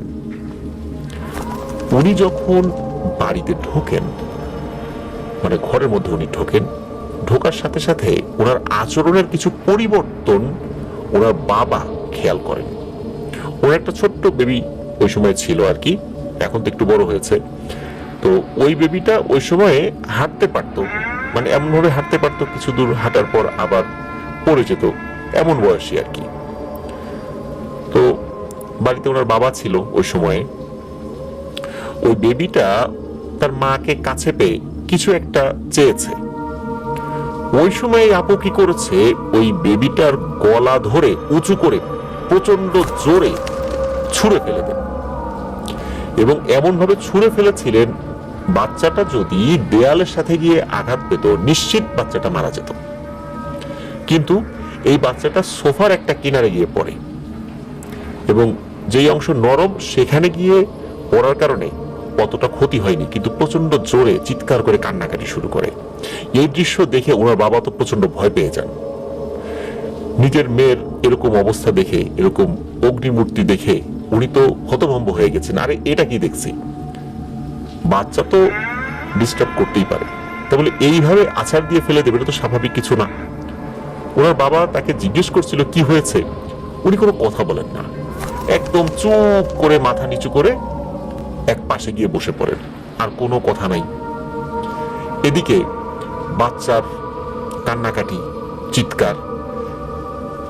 আবার ওই আপুর বাবা, উনিও বারবার তার মেয়েকে জিজ্ঞেস করছেন। এ ধরনের একটা হই হট্টগোল পরিবেশ ঘরের মধ্যে সৃষ্টি হয়। ওই সময় কিন্তু মাহাদি মোহাম্মদ ভাই ঘরেই ছিলেন, উনি এই শব্দ শুনতে পাচ্ছিলেন।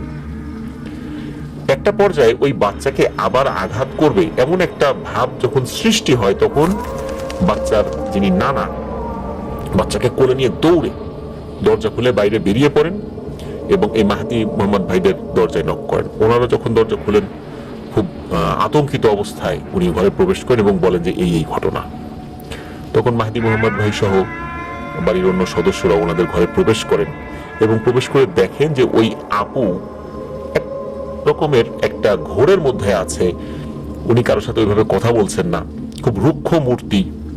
এটা দেখেই মূলত উপস্থিত সকলেই, বিশেষ করে ওই আপুর বাবা সহ, বুঝতে পেরেছিলেন যে ওই আপুর উপরে নিশ্চয়ই ভয়ানক কিছুর প্রভাব পড়েছে। এই যে মাহাদি মোহাম্মদ ভাইয়ের যিনি বাবা, উনিও স্থানীয় একটি কামিল মাদ্রাসার সহযোগী অধ্যাপক হিসাবে কর্মরত রয়েছেন। তো উনি কি করেন, ওনার পরিচিত একজন ইমাম সাহেবকে ফোন দেন। তো ইমাম সাহেব আসেন।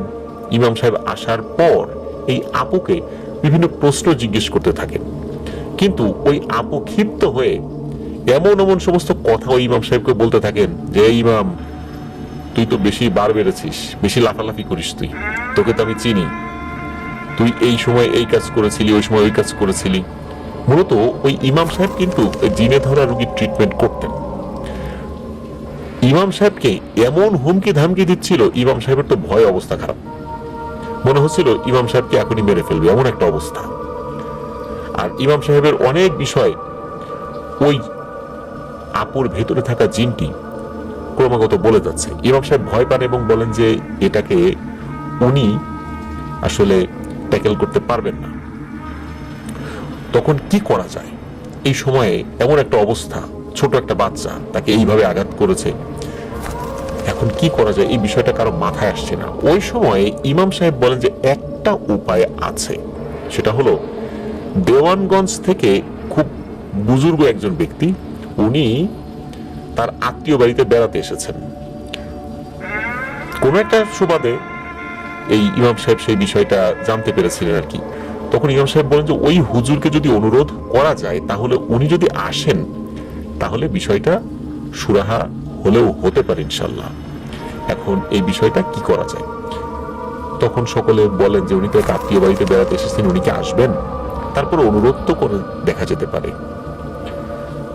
তো এই ইমাম সাহেব উনি দ্রুত সেই হুজুরের সাথে যোগাযোগ করেন এবং প্রথমেই আন্তরিকতার সাথে দুঃখ প্রকাশ করেন যে আপনি তো একটা জায়গায় বেড়াতে এসেছেন, এমত অবস্থা, আপনাকে তো বলাটা ঠিক হচ্ছে না।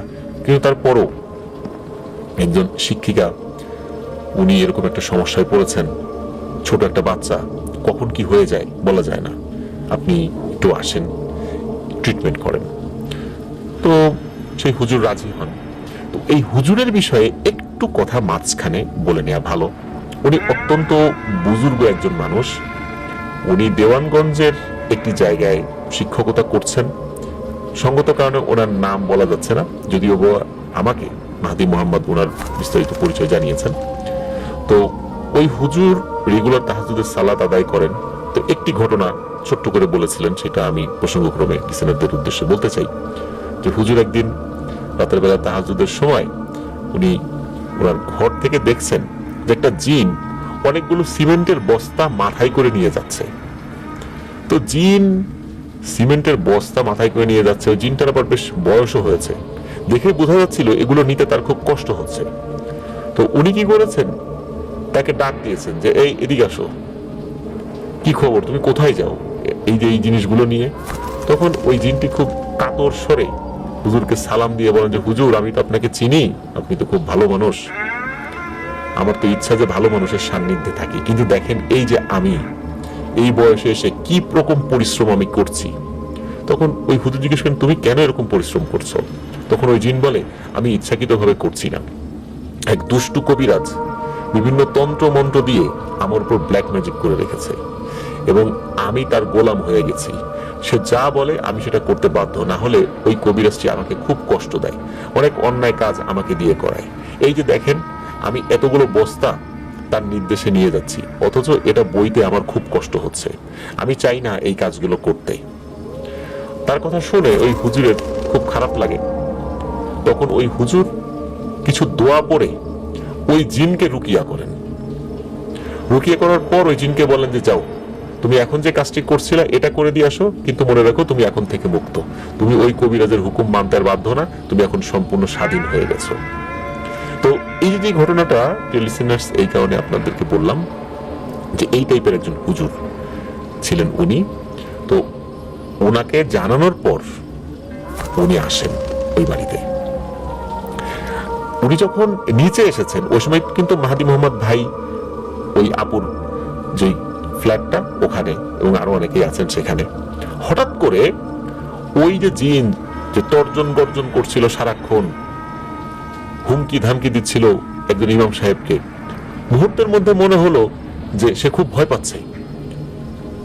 ওই আপুর চেহারা সুরতে তো সেটা প্রকাশিত হচ্ছে, যেহেতু আপুর ভেতরে ওই জিনিসটা অবস্থান করছিল। মনে হচ্ছে খুব ভয় পাচ্ছে, খুব আতঙ্কগ্রস্ত।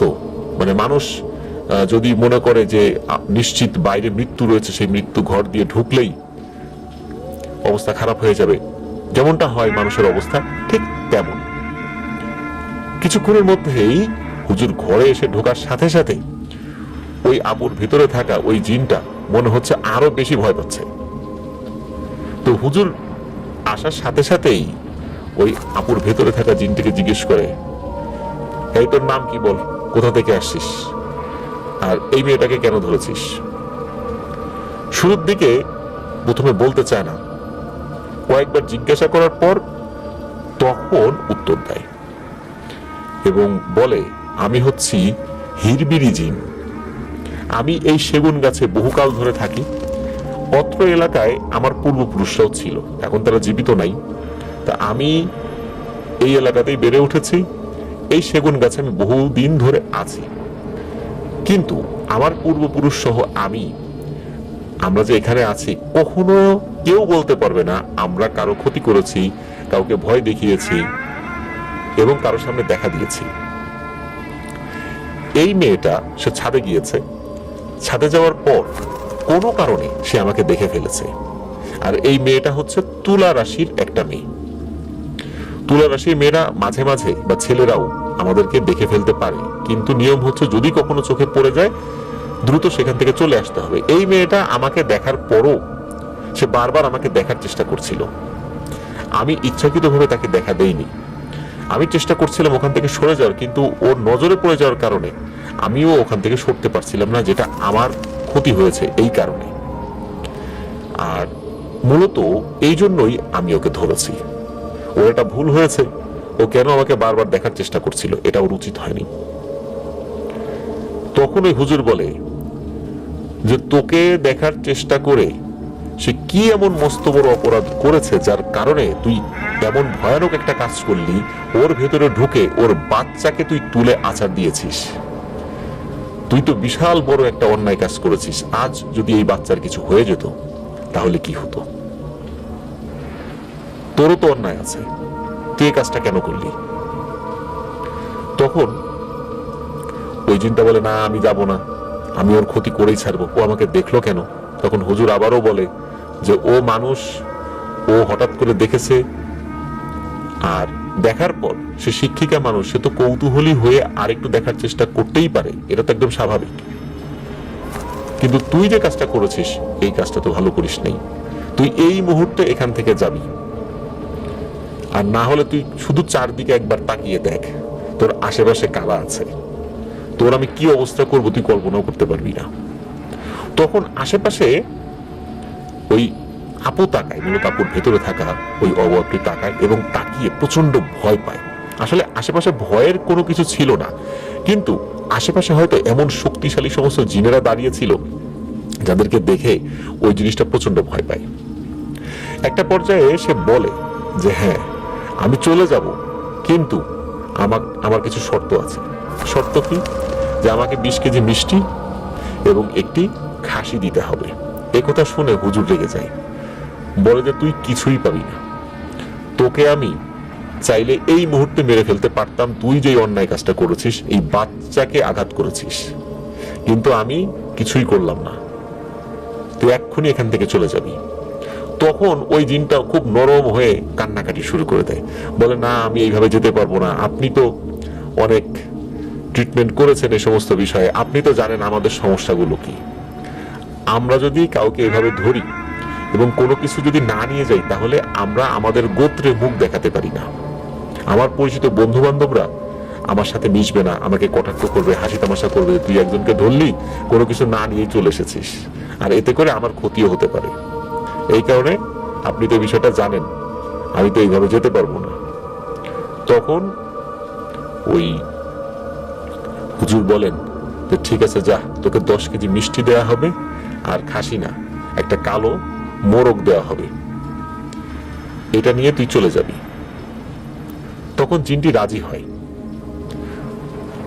আর এইখানে একটা বিষয় বলে রাখা ভালো প্রিয় লিসেনার, সেটি হচ্ছে জিনেরা যার কাছ থেকে যেভাবে নিয়ে খুশি থাকতে পারে, বিশেষ করে যত বেশি কিছু আবদার করবে, তার গোত্রের মানে তার সম্মান তত বাড়বে। এই জন্যই মূলত অনেক বেশি কিছু আবদার করে। কিন্তু ওই আপদের অবস্থা এমন ছিল, তাদের আর্থিক অবস্থা ভালো ছিল, ওই সময় যদি বড় কোনো গরু বা মহিষও চাইতো, তারা সেটাও দেওয়ার জন্য প্রস্তুত ছিল তার ফ্যামিলি। ওই আপুর হাজবেন্ড, উনি সরকারি বড় একজন কর্মকর্তা, উনি ওই সময় বাসায় এই ঘটনা ঘটার সময় উপস্থিত ছিলেন না। তো যাই হোক, তো এই অবস্থা চলছে। তখন হুজুরও বলে দেন, এবং হুজুর বলে দেন যে তুই এই জায়গায় আর থাকতে পারবি না। প্রথমত এখানে মানুষের বসতি আছে, আবার কে দেখবে, আবার তুই এসে তাকে উৎপাত করবি, এটা তো হবে না, তোকে এখান থেকে যেতেই হবে। তখন সে তো আকুতি মিনতি করতে শুরু করে, আমি এখান থেকে কোথায় যাব, আমি এই জায়গাটাতে বড় হয়েছি। তখন হুজুর বলেন যে এইখানে একটা বিশাল বট গাছ আছে, বট গাছটা প্রিয় লিসেনার্স স্থানীয়ভাবে অনেকেই জানেন, ওই বকশীগঞ্জের কাছে একটা বট গাছ আছে। তো অনেক বড় বট গাছ, তার শেকড়, তারপরে ডালপালা অনেক বিস্তৃত আর কি। তো ওই হুজুর বলে তুই ওই বট গাছে চলে যাবি, ওই বট গাছে অনেক ভালো জিন আছে, তুই ওখানে চলে যা। তখন ওই জিন বলে যে আমি তো ওখানে এর আগে যাওয়ার চেষ্টা করেছিলাম, কিন্তু ওরা খুব রক্ষণশীল এবং ধার্মিক, আমি অতটা ধার্মিক না, রক্ষণশীল না, আর আমার কোনো রেফারেন্স না থাকার কারণে ওই জিনেরা আমাকে ওখানে থাকার অনুমতি দেয়নি, যার কারণে আমি আবার আগের জায়গায় চলে আসি। তখন ওই হুজুর বলেন যে ওই জিনদের সর্দারদের সাথে আমার পরিচয় আছে, আমি ওদেরকে বলে দিব যাতে করে তোকে ওরা এখানে থাকার অনুমতি দেয়, আর তুই এদের সাথে ভালো হয়ে চলবি। দেখ এরা কত ভালো জিন, কখনো কারো বিরক্ত করে না, কারো উপকার করা ছাড়া। তুই এদের সাথে থাক, তাহলে আরো ভালো হতে পারবি, আর রাগ নিয়ন্ত্রণ করতে পারবি। তো এই কথা হয়। তারপরেও হুজুর বলেন যদি এর পরে ওরা রাজি না হয়, তাহলে আমি তোকে এমন একটা জায়গা ঠিক করে দিব, তুই সেখানে গিয়ে থাকবি, ভালো থাকতে পারবি, আমি তোর থাকার ব্যবস্থা করে দিব। কিন্তু এই লোকালয়ে থেকে মানুষকে উৎপাত করা যাবে না, কেউ তো দেখতেই পারে ভুল করে, কিন্তু তার জন্য তার উপর এভাবে নির্যাতন করতে হবে, এটা তো হতে দিতে পারি না। তখন জিনটি রাজি হয়, এবং এরপরে একদিন সময় চেয়ে নেওয়া হয় ওই জিনিসগুলো অ্যারেঞ্জ করার জন্য। সেই জিনিসগুলো অ্যারেঞ্জ করার পেছনে এই যে মাহদি মোহাম্মদ ভাইয়ের অনেক পরিশ্রম ছিল। তিনি নিজে গিয়ে এক দামে এই 10 কেজি মিষ্টি এবং একটা হাট থেকে একটা কালো মোরগ এক দামে কিনে এনেছিলেন। এখন ওই জিনের শর্ত ছিল যে এই আপুকে নিজে গিয়ে এই জিনিসটা দিয়ে আসতে, যেহেতু ওই জিনটা আর ওই সেগুন গাছে থাকবে না, সে চলে যাবে ওইখানে, যেহেতু রেফারেন্স দিয়ে দিয়েছে বা দিয়ে দিবেন, নিশ্চিত হয়ে যায় যে সে ওইখান থেকে ওখানেই থাকবে। এখন কথা হলো, তখন ওই হুজুর বলেন যে ওইখানে সব ভালো জিনেরা থাকে, পরহেজগার জিনেরা থাকে, আর এই জিনিসটা দিতে হবে ভোর রাতের বেলা। তখন একজন মহিলা মানুষ ভোর রাতের বেলা ওই গাছের ওখানে গিয়ে এই সমস্ত জিনিস দিয়ে আসবে, এই জিনিসটা ওই ভালো জিনেরা ভালো নজরে দেখবে না, তারা আরো বিরক্ত হবে। তখন ওরা আবার খেপে যাবে যে এই মহিলা এত রাত্রে কেন এখানে আসলো। তখন তারা যখন জানবে যে তোর কারণে সে এখানে এসেছে, তখন তোর অবস্থা ওরা খারাপ করে ছাড়বে। তখন কি করা যায়? তখন ওই জিনটি বলে আচ্ছা ঠিক আছে, তার রক্তের সম্পর্কের কেউ যদি গিয়ে দিয়ে আসে তাহলেই হবে। পরে তার রক্তের সম্পর্কেরই একজন গিয়ে পরবর্তীতে ওই গাছের ওখানে 10 কেজি মিষ্টি এবং একটি কালো মোরগ দিয়ে এসেছিল, এবং দিয়ে পেছন দিকে তাকানো যাবে না, চলে আসে। দিতে যাওয়ার সময় এবং ফেরত আসার সময় কোনো ধরনের কোনো ঘটনা ঘটেনি। আর ওই রাত থেকেই ওই আপু পুরোপুরি সুস্থ হয়ে যান। এরপরে উনি 40তম BCS এ প্রশাসন ক্যাডারে নিয়োগ পান। উনি বর্তমানে ঢাকা বিভাগের একটি জেলা প্রশাসকের কার্যালয়ে আছেন, এটা আমি ঘটনার শুরুতেই বলেছি। ওনার অনুমতি সাপেক্ষে এই ঘটনাটি আপনাদের সাথে শেয়ার করা হয়েছে। আর ওনার নামটি আমরা বলতে পারিনি, নিশ্চয়ই বুঝতে পারছেন কেন পারিনি। আর এই ঘটনায় একটি ব্যাপার আমার কাছে খুব অন্যরকম লেগেছে, সেটা হচ্ছে এই হিরবিরি জিন। হিরবিরি জিন আসলে কোনো গোত্র নাকি কোনো সম্প্রদায় এটা আমার জানা নাই, কিন্তু ওই জিনটি সে নিজের মুখেই বলেছিল সে হচ্ছে হিরবিরি জিন। আসলে হিরবিরি জিন কি এই জিনিসটা আমার জানা ছিল না।